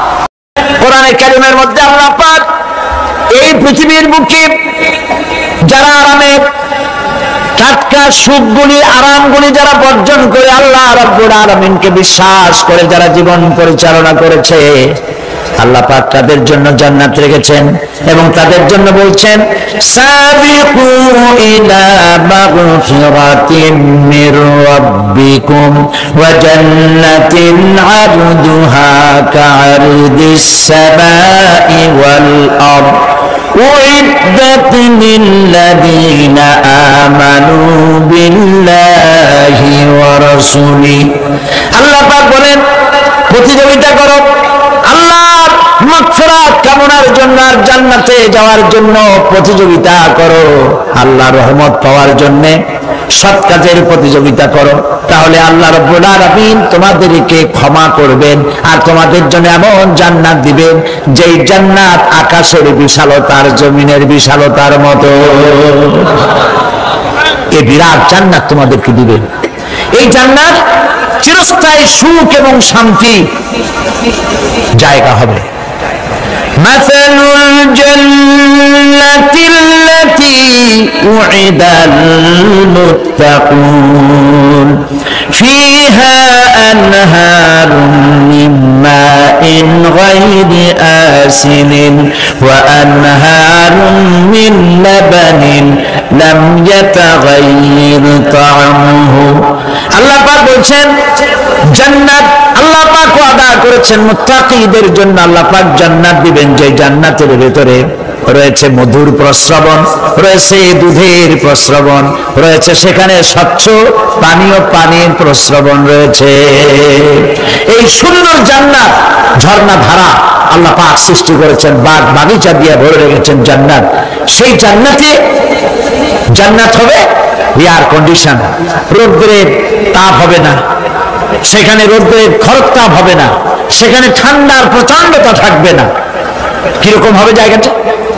আল্লাহ পাক বলছেন মুত্তাকিনা আলাল আরাইকি লা ইয়ারাউনা ফিহা শামসান ওয়ালা জামহারিরা ওয়া দানিয়াতান আলাইহিম যিলালুহা ওয়া যুল্লিলাত কুতুফুহা তাযলিলা। আল্লাহ পাক এমন জান্নাত রেখেছেন, সেই আল্লাহ পাক সেই জান্নাতের ভিতরে জান্নাতীরা ঠেস লাগায়া মুখোমুখি অবস্থায় তারা সেখানে বসবে, আর জান্নাতীদের মনের মধ্যে কোনো দুঃখ থাকবে না, পেরেশানি থাকবে না। পৃথিবীতে মানুষের দুঃখ থাকে, পেরেশানি থাকে, সেখানে কোনো দুঃখ আর পেরেশানি থাকবে না।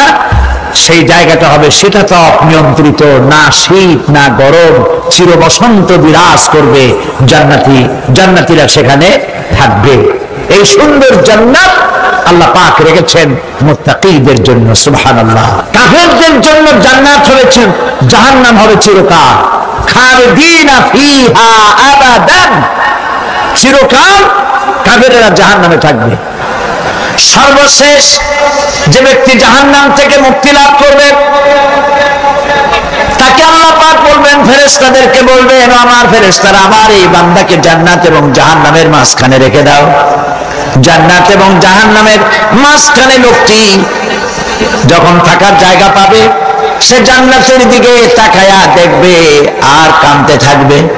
আল্লাহ পাক জিজ্ঞেস করবেন, বান্দারে যুগের পর যুগ ধরে জাহান্নামে কেঁদেছো, আমি রব্বুল আলামিন জাহান্নাম মাফ করে দিয়া জান্নাত জাহান্নামের মাঝখানে রেখে দিয়েছি, আযাব থেকে তো বেঁচে গেছো, এখন কাঁদো কেন? লোকটি বলবে, রব্বুল আলামিন কান্দি এই কারণে, জাহান্নাম থেকে মাফ করেছো, তোমার শুকরিয়া আদায় করি। জান্নাত তো আমার কপালে নাই, কিসমতে নাই, কিন্তু জান্নাত আমি এখান থেকে দেখতে পাচ্ছি, জান্নাতের সুঘ্রাণ আমার নাকে আসতেছে, কপালে নাই যাওয়ার। আমি কাঁদি এই জন্য, তুমি যদি মেহেরবানি করে আমাকে জান্নাতের দরজার কাছে একটু দাঁড় করায় দিতা, প্রাণ ভরে তোমার জান্নাতের দৃশ্যটা একটু দেখতাম। আল্লাহ পাক তার আরজি পূরণ করবেন, বলবেন যাও, ফেরেশতাদের বলবেন এর জান্নাতের দরজার কাছে দাঁড় করায় দাও।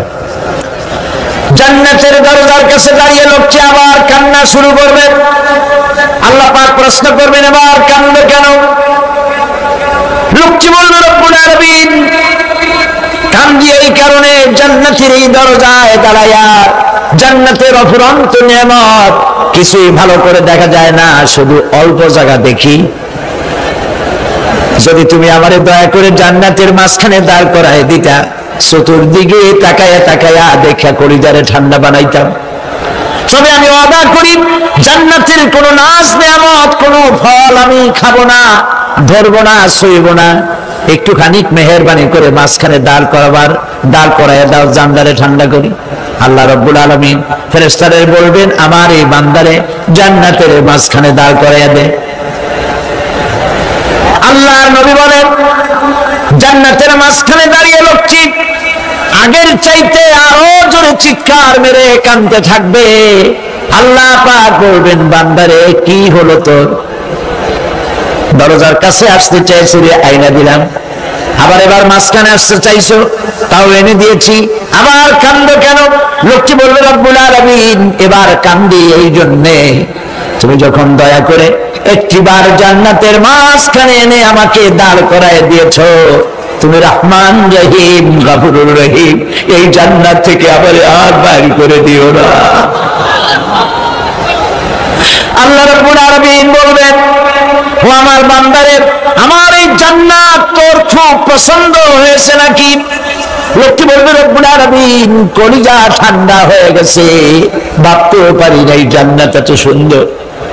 আল্লাহ পাক বলবেন, বান্দারে এরকম একটি নয়, দুইটা নয়, তোর জন্য আমি 10টা জান্নাত এরকম রিজার্ভ করে রাখছি। সুবহানাল্লাহ। আল্লাহ পাককে ভয় করে পৃথিবীর সমস্ত পাপ থেকে যারা নিজেকে রক্ষা করবে, আল্লাহ তাদের জন্য এই জান্নাত রেখে দিয়েছেন। সুবহানাল্লাহ। সেই জান্নাতের রিসিপশন আপনারা আন্দাজ করতে পারবেন না রিসিপশন কারে কয়। কি এর প্রধানমন্ত্রী আর প্রেসিডেন্ট, 4-5টা পুলিশ আর আর্মি এসে একটা ফট করে সেলুট মারলো, বাস শেষ হয়ে গেল, এরকম না। জান্নাতীদেরকে রিসিপশন দেওয়া হবে। জান্নাতীরা যখন আল্লাহর হুকুমে জান্নাতের দিকে যেতে লাগবে, আর যখন জান্নাতের কাছে চলে যাবে, আল্লাহ রাব্বুল আলামিন শোনায় দিচ্ছেন, হাত্তা ইযা জাউহা ফুতিহাত আবওয়াবুহা ওয়া ক্বালা লাহুম খাজানাতুহা সালামুন আলাইকুম তিবতুম ফাদখুলুহা খালিদিন। সুবহানাল্লাহ। জান্নাতীরা যখন জান্নাতে প্রবেশ করার দরজার মুখোমুখি হবে, দ্বার রক্ষীগণ তখন বলবে, সালামুন আলাইকুম, আল্লাহর শান্তি তোমাদের উপরে বর্ষিত হোক। সুবহানাল্লাহ। দুনিয়ার টাটকা টাটকা সুখগুলি 2 পা দিয়ে ছেলে দিয়েছো, টাটকা সুখগুলি গ্রহণ করো নাই, হারাম খাও নাই, আল্লাহর দ্বীন কায়েমের জন্য রক্ত দিয়েছো, জীবন দিয়েছো, কষ্ট করেছো, আল্লাহকে ভয় করেছো, আমাদের সালাম গ্রহণ করো, জান্নাতের মধ্যে ঢুকে যাও চিরকালের জন্য। সুবহানাল্লাহ। আর বাইরে হওয়া লাগবে না, চিরকাল এই জান্নাতের মধ্যে তোমরা বসবাস করতে পারবে, আল্লাহ রাব্বুল আলামিনের ফেরেশতারা বলে দিবেন। জান্নাতের মধ্যে আল্লাহ পাক হুরদের সঙ্গে জান্নাতীদের বিয়ের ব্যবস্থা করে দিবেন। কোরআনে কারীমে আল্লাহ পাক বলেন, মুত্তাকিইনা আলা সুরুরিন মাসফুফাতিন ওয়া যাওয়াজনাহুম বিহুরিন ঈন। সামনাসামনি ভাবে সাজানো সারি সারি আসন সমূহের উপর তারা ঠেস লাগায় বসে থাকবে, আর আল্লাহ রাব্বুল আলামিন হুরদের সাথে জান্নাতীদের বিয়ের ব্যবস্থা করে দিবেন। যেসব হুরের সঙ্গে বিয়ে হবে তাদের আল্লাহ পাক বিবরণ দিচ্ছেন কি রকম হবে তারা। লাম ইয়াতমিসহুন্না ইনসুন ওয়ালা জান। এর পূর্বে জিন এবং ইনসান এদেরকে কেউ স্পর্শ করে নাই। কিরকম তারা? কাআন্নাহুন্নাল ইয়াকুতু ওয়াল মারজান। যেমন ঝিনুকের ভিতরে মণিমুক্তা থাকে, এইভাবে আল্লাহ পাক তাদেরকে পবিত্র করে রেখে দিয়েছেন। আমার প্রিয় ভাইরা, আল্লাহ রাব্বুল আলামিন কোরআনে কারীমের ভিতরে বলেছেন, ফাবিআইয়ি আলা'i রাব্বিকুমা তুকাযযিবান। জান্নাত দান করে আল্লাহ পাক এবার জান্নাতীদেরকে সম্বোধন করে বলবেন, ইয়া ইবাদি লা খাউফুন আলাইকুমুল ইয়াওমা ওয়ালা আনতুম তাহজানুন। হে আমার বান্দারা, লা খাউফুন আলাইকুমুল ইয়াওম, আজ আর কোনো ভয় নাই। সুবহানাল্লাহ, সুবহানাল্লাহ। আজ আর কোনো ভয় নাই, কোনো চিন্তাও নাই, আরামে এই জান্নাতের মধ্যে বসবাস করো।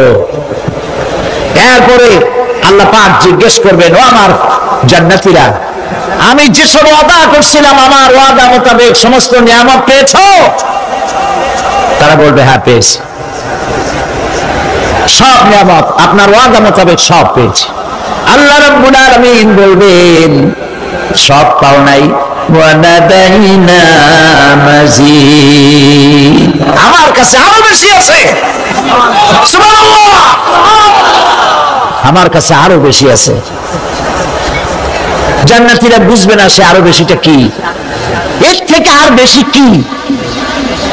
প্রিয় ভাই সব, নবী করিম সাল্লাল্লাহু আলাইহি সাল্লাম বলেছেন, জান্নাতের সুখ আর শান্তি কোন চোখ নাই যা দেখেছে, যা কোন অন্তঃকরণ নাই যা কল্পনা করতে পেরেছে। এই জান্নাত মুত্তাকিদের জন্য আল্লাহ রাখছেন। সুবহানাল্লাহ। জান্নাতীরা ভাবতেও পারবে না সেই নিয়ামতগুলি কি। প্রিয় ভাই সব, সেই মুহূর্তে আল্লাহর নবী মুহাম্মদুর রাসূলুল্লাহ সাল্লাল্লাহু আলাইহি ওয়াসাল্লাম বলবেন, রব্বুল আলামিন, আমার উম্মতেরা জান্নাতীরা বুঝতে পারে নাই আপনার কাছে কি নিয়ামত আরো বেশি আছে। আমার এই উম্মতেরা জান্নাতীরা আপনার ওয়াদা মোতাবেক সব পেয়েছে, কিন্তু একটি জিনিস এখনো তাদের কিসমতে হয় নাই। সেই জিনিসটা হলো যারা তার রবকে না দেখে শুধু কোরআন আর হাদিসের কথা শুনে আরবের ঘুম হারাম করে তাহাজ্জুদের নামাজ আদায় করেছিল, চোখের পানি ফেলেছিল।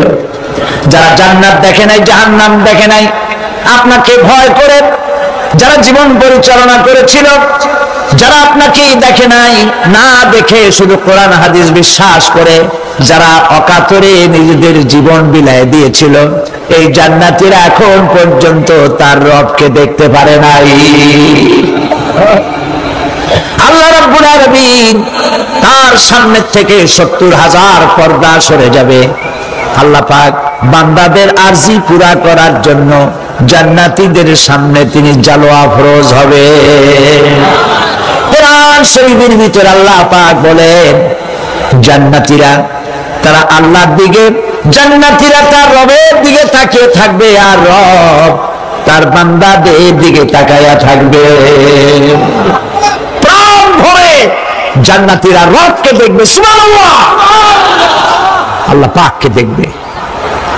প্রাণ খুলে আজ দোয়া করি রব্বুল আলামিন জান্নাতের যেই পরিবেশে যেই জায়গায় তুমি দয়া করে তোমার গোলামদেরকে তুমি নিজে দর্শন দিবে, দেখা দিবে। মনিব গো, ও আমাদের রব, আজ এই বিশাল জনসমুদ্র নিয়ে তোমার দরবারে আবেগ ভরা কণ্ঠে বলি, যে অনুষ্ঠানটি তুমি এমন মুবারক অনুষ্ঠান করবে যেখানে তুমি জান্নাতীদেরকে দেখা দিবে, ওই জান্নাতের কোন একটি, ওই অনুষ্ঠানের কোন একটি কোনায় কানায় আমাদেরকে দাঁড় করাইয়া দেখান তো।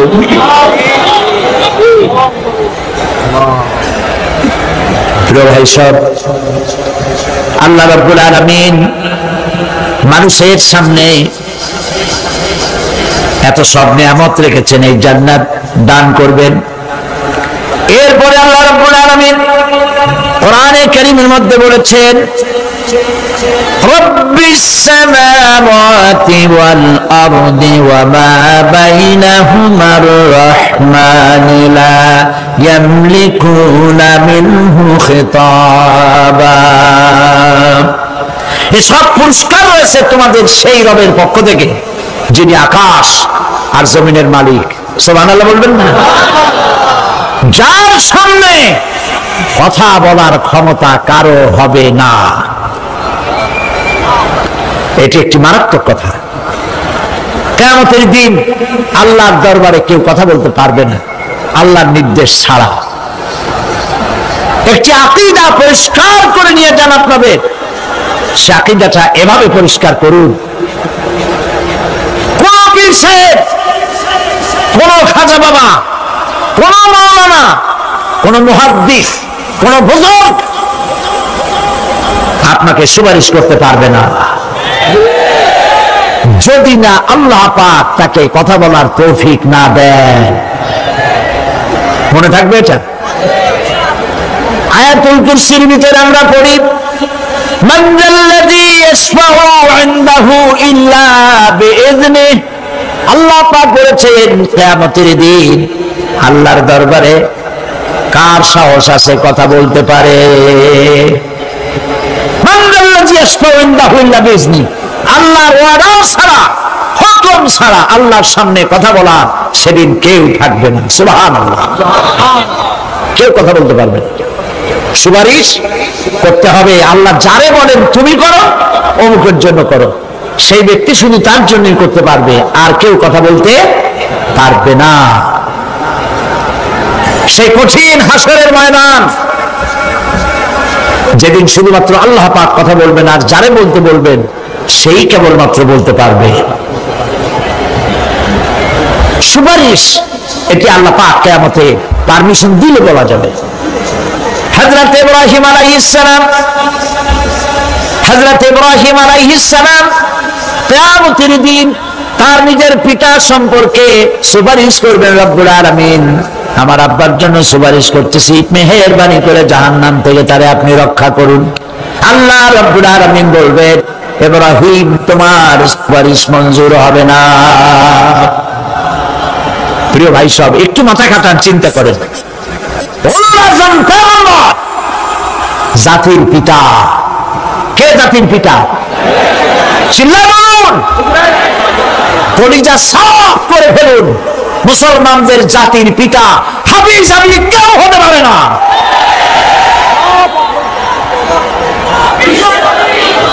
মিল্লাতা আবিকুম ইব্রাহিম, ইব্রাহিম আলাইহিস সালাম এই মিল্লাতের পিতা। সুবহানাল্লাহ। হযরত ইব্রাহিম আলাইহিস সালাম কিয়ামতের দিন বলবেন, আল্লাহ আমার আব্বার জন্য সুপারিশ করছি। আল্লাহ পাক বলবেন মঞ্জুর হবে না। আসর তোমার পিতা হতে পারে, কিন্তু আমার খলিলকে আগুনে ফেলার জন্য নমরুদকে সে সহযোগিতা করেছে, আমি তোমার পিতাকে ক্ষমা করব না। নবী করিম সাল্লাল্লাহু আলাইহি সাল্লামকে সাহাবায়ে কেরাম জিজ্ঞেস করেছেন, হে রাসূল, আপনার আব্বা এবং আম্মার অবস্থা কি হবে? নবী করিম সাল্লাল্লাহু আলাইহি সাল্লাম কেঁদে ফেলেছেন, সাফ করেছেন, আমি তাদের কোনো উপকারে আসব না। আল্লাহু আকবার। আপনি মনে করছেন নাকি যে ইয়া নবী সালাম আলাইকা বলি অমনি নবী সুপারিশ পাবেন? এত সহজ। কতগুলো রসগোল্লা খাইলেন আর বড় একটা মিছিল করলেন আর অমনি চলে যাবেন? পৃথিবীর সব মানুষ, সাহাবায়ে কেরাম বাদ দেন, পৃথিবীর সমস্ত মানুষ একত্রিত হয়ে আবু তালেব রাসূলুল্লাহকে যে ভালোবেসেছেন, ওর 1000 ভাগের 1 ভাগও সারা দুনিয়ার মানুষ রাসূলুল্লাহকে ভালোবাসতে পারবে? পারবে? নিজের ছেলে আলীকে, আলী রাদিয়াল্লাহু তাআলা আনহুকে আলাদা বিছানায় শোয়াইয়া, ছোট্ট মানুষ হযরত আলী আলাদা জায়গায় রাখিয়া মুহাম্মদ রাসূলুল্লাহ সাল্লাল্লাহু আলাইহি সাল্লাম এতিম মানুষ তারে কলিজার সাথে বুকের মধ্যে আশ্রয় দিয়ে আগলে রেখেছেন বুক করে। সেই আবু তালেব মৃত্যুর সময় নবী করিম সাল্লাল্লাহু আলাইহি সাল্লাম বলেছিলেন, চাচা একটি বার আমার কানে তাওহীদের কালেমা শোনায় দেয়। আবু তালেব তার কিসমতে ছিল না কালেমা। মরে যাওয়ার পর একজন সাহাবী বলেছিলেন, ইয়া রাসূলুল্লাহ, মৃত্যুর সময় আবু তালেবের মুখ আমি নড়তে দেখেছি, তিনি কালেমা পড়েছেন সম্ভবত। রাসূলুল্লাহ সাফ বলেছেন, আমি শুনি নাই। এত ভালোবাসার পরেও হাদিস শরীফে এসেছে আবু তালেব জাহান্নামে যাবে। কোথায় যাবে? জাহান্নামে। সবচাইতে কম আযাব হবে কার? আবু তালেবের। কম আযাবটা কি? হাদিস শরীফে এসেছে কম আযাব হলো জাহান্নামের আগুন দিয়ে এক জোড়া জুতা তৈরি করে আবু তালেবের পায়ে পরিয়ে দেওয়া হবে। সেই জাহান্নামের আগুনের তৈরি করা জুতার তাপে আবু তালেবের মাথার ঘিলুগুলো টকবক করে বউ পড়তে লাগবে। এত ভালোবেসে যদি কিয়ামতে উপায় না হয়, আপনি ইয়া নবী সালাম আলাইকা, ইয়া রাসূল সালাম আলাইকা, আর কতগুলো জিলাপি খাইলেন, বড় একটা মিছিল করলেন। প্রিয় ভাই সব, এইসব বিদআত ছাড়ুন, এগুলি সুস্পষ্ট বিদআত। রাসূলুল্লাহকে ভালোবাসবেন, সাহাবীরা যেভাবে ভালোবেসেছেন ওইভাবে ভালোবাসবেন। আল্লাহ রাব্বুল আলামিন বলেন, যালিকাল ইয়াউমুল হক ফামান শাআ আত্তাখাযা ইলা রাব্বিহি মাআবা। এই দিনটি অবশ্যই আসবে, সেদিনটি নিশ্চিতভাবে আসবে। আর এখন যার ইচ্ছা সে তার রবের দিকে অগ্রসর হোক। ইন্না আনজারনাকুম আযাবান করিবান ইয়াওমা ইয়ানজুরুল মার'উ মা কদ্দামাত ইয়াদাহু ওয়া ইয়াকুলুল কাফিরু ইয়া লাইতানি কুনতু তুরাবা। ইন্না আনজারনাকুম আযাবান করিবা, খুব নিকটবর্তী একটি আযাব সম্পর্কে আমি তোমাদেরকে সতর্ক করে দিলাম। কে বলতেছে? আল্লাহ পাক। লক্ষ্য করুন আল্লাহ কি বলছেন, খুব নিকটবর্তী একটি কঠিন শাস্তি, আযাব অর্থাৎ কিয়ামত, এ সম্পর্কে আমি তোমাদেরকে সতর্ক করে দিলাম। ইয়াউমা ইয়ানজুরুল মারউ মা কদ্দামাত ইয়াদা, সেদিন প্রত্যেকটি লোক যা সে পাঠিয়ে দিয়েছিল এখানে, অর্থাৎ যা করেছিল সেগুলি সে দেখতে পাবে।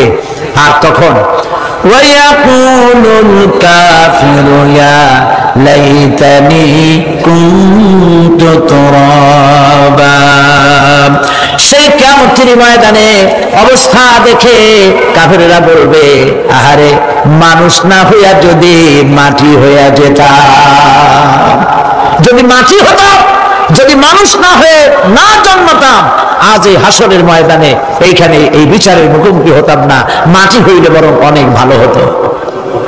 এই পৃথিবীতে আমরা এসেছি, চলে যাব, যাওয়ার আগে এই কোরআন একটি বিশাল জনগোষ্ঠী এমন বানাতে চেয়েছে যে জনগোষ্ঠী এই কোরআন দিয়ে একটি বিশাল সমাজ গড়বে, রাষ্ট্র গড়বে, এমন রাষ্ট্র গড়বে যেই রাষ্ট্রে দুঃখ থাকবে না, অশান্তি থাকবে না, যেখানে সুখ থাকবে, সমৃদ্ধি থাকবে, আর কিয়ামতের দিন আল্লাহর জান্নাতে তারা চলে যাবে।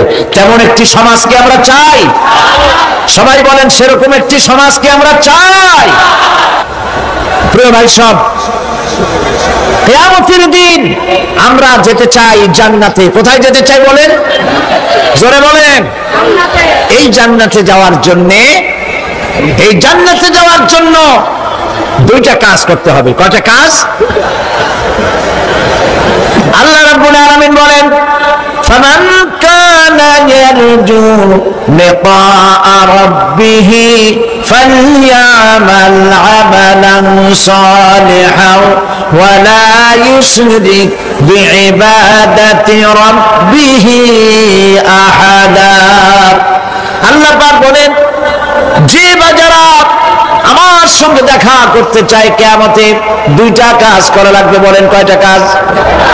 একটা হলো নেক আমল। কি আমল বলেন? নেক আমল। নেক আমল কারে বলে? নেক আমল করতে হলে আবার দুইটা শর্ত লাগে। এক নম্বরে কাজটা করতে হবে আল্লাহরে খুশি করার জন্য। কারে খুশি করার জন্য?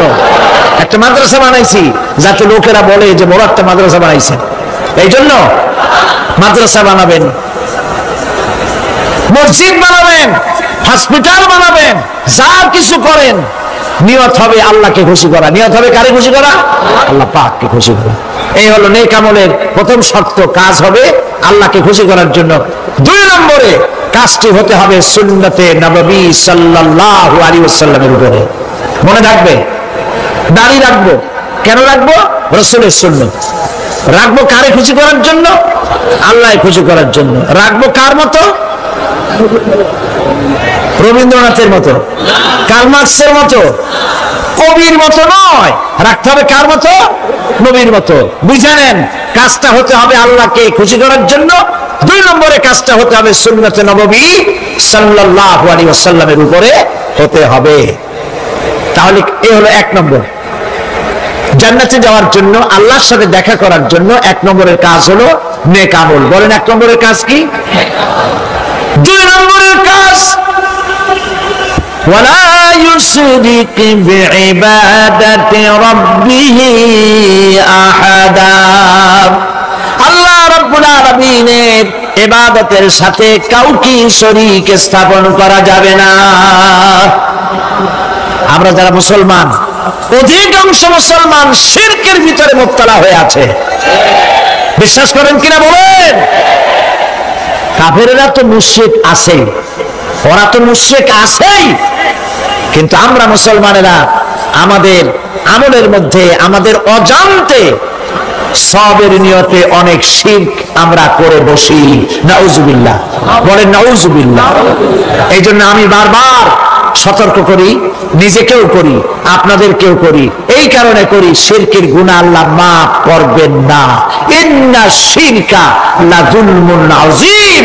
শিরক মস্ত বড় অপরাধ, জুলম, আল্লাহ মাফ করবেন না। আল্লাহর কাছে কাঁদতে কাঁদতে মাপ চাওয়া লাগবে যে আল্লাহ শিরক থেকে আমাকে রক্ষা করো, বাঁচাও। অনেক গোপন শিরক আছে। মাজারে যান, পীর সাহেবের কাছে যান, মনে যদি নিয়ত থাকে উনি ফু দিলে আমি ভালো হবই, উনি তাবিজ দিলে আমার বাচ্চা হবেই, উনি আমারে দয়া করলেই আমার ব্যবসায় উন্নতি হবেই, এইটার নাম শিরক। এটার নাম কি? ওয়াইজা সাআলতা ফাসআলিল্লাহ ওয়াইজা ইসতাআনতা ফাসতাইন বিল্লাহ। যা বলার আল্লাহরে বলো, আর যা চাওয়ার কার কাছে চাও? চিল্লা বলেন। কলিজাটাকে পরিষ্কার করে দেন আজকের মাহফিলে।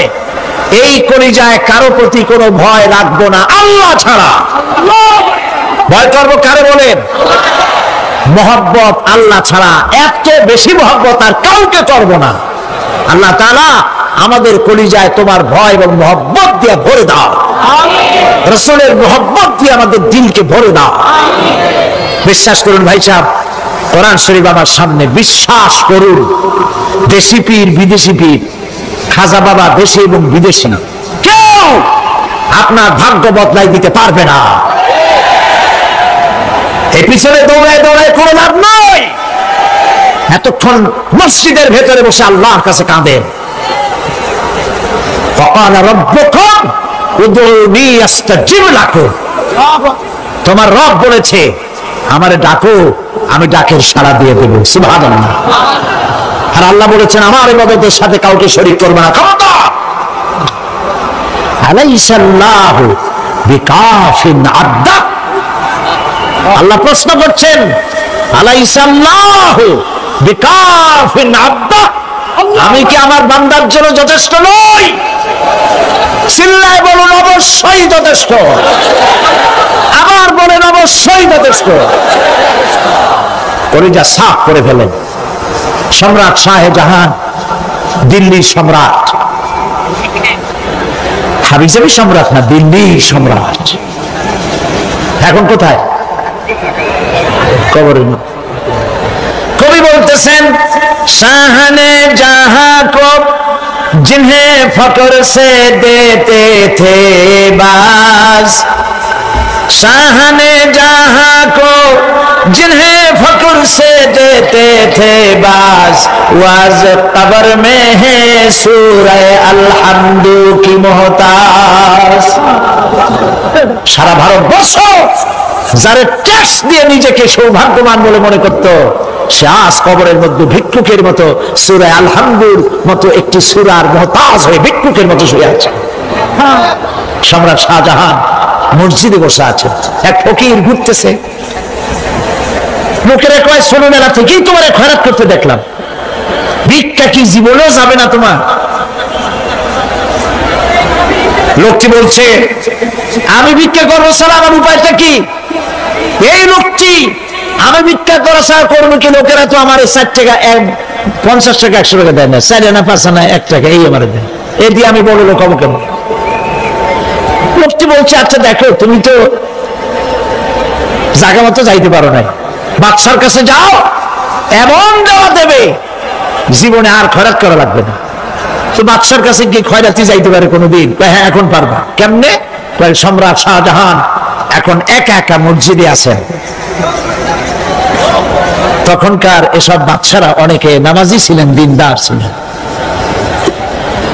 ফকির দরজার কাছে দাঁড়াইয়া দেখতে পাচ্ছে কেউ নাই, দেহরক্ষীরা দূরে দূরে দাঁড়ানো। বাদশাহ মসজিদের ভেতরে বসে হাত তুলে ঝুলতেছে আর কাঁদতেছে, চোখের পানি দিয়া দাঁড়িয়ে ভিজে ভিজে পড়ছে। এই দৃশ্য অনেকক্ষণ দেখলো ফকির। কিছুক্ষণ পর সম্রাট শাহজাহান মসজিদ থেকে বেরিয়ে আসছে। ফকির বলছে আসসালামু আলাইকুম হুজুর। তিনি বললেন ওয়ালাইকুম আসসালাম, চলে গেল। বাদশা বলল আমার কাছে তো কেউ আইসা কিছু না চাইয়া তো যায় না, এরে দেখলাম খয়রাতির মতো কিছু চাইলো না, বেটা ভয় করলো নাকি? হ্যাঁ এদিকে আসো। আসছে।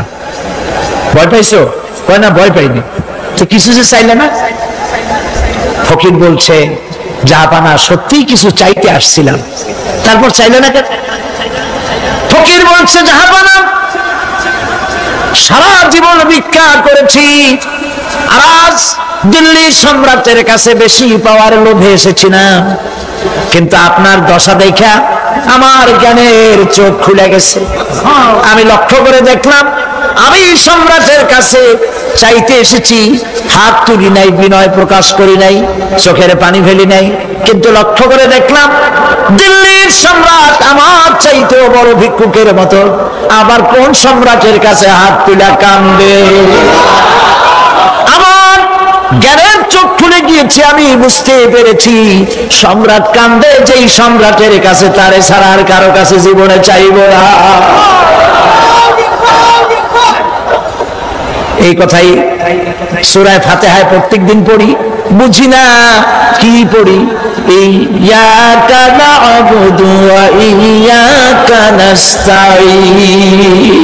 আয় আল্লাহ, একমাত্র তোমার গোলামি করি আর তোমার কাছে সাহায্য চাই, তুমি ছাড়া কারো কাছে সাহায্য চাই না। কলিজা সাফ করুন, কোন মরা পীর, কোন জিন্দা পীর আপনার মনের আশা পুরা করতে পারবে না, পারবে না, পারবে না।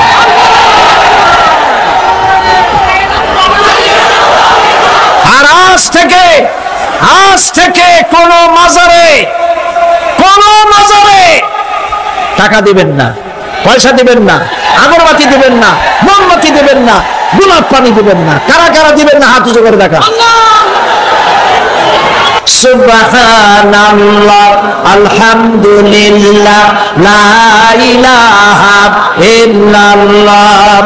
সুবহানাল্লাহ, আলহামদুলিল্লাহ, লা ইলাহা ইল্লাল্লাহ। সুবহানাল্লাহ, আলহামদুলিল্লাহ, লা ইলাহা ইল্লাল্লাহ, মুহাম্মাদুর রাসূলুল্লাহ। আল্লাহুম্মা আমিন। রব্বানা যালামনা আনফুসানা ওয়া ইন লাম তাগফির লানা ওয়া তারহামনা লানাকুনান্না মিনাল খাসিরিন। রব্বুল আলামিন, তাম পৃথিবীর মাটির নিচে যত মুমিন মুমিনাত শুয়ে আছে, আল্লাহ কবরগুলি কি জান্নাতের টুকরা বানায়া দাও। আয় আল্লাহ তাআলা, এই মুহূর্তে মনে পড়ে গেল আমাদের মা বাবার কথা। রব্বুল আলামিন, আমাদের আব্বা জান কত বছর আগে দুনিয়া থেকে বিদায় হয়ে গেল, নাম ধরে আর কেউ ডাকে না। কত কষ্ট করেছে,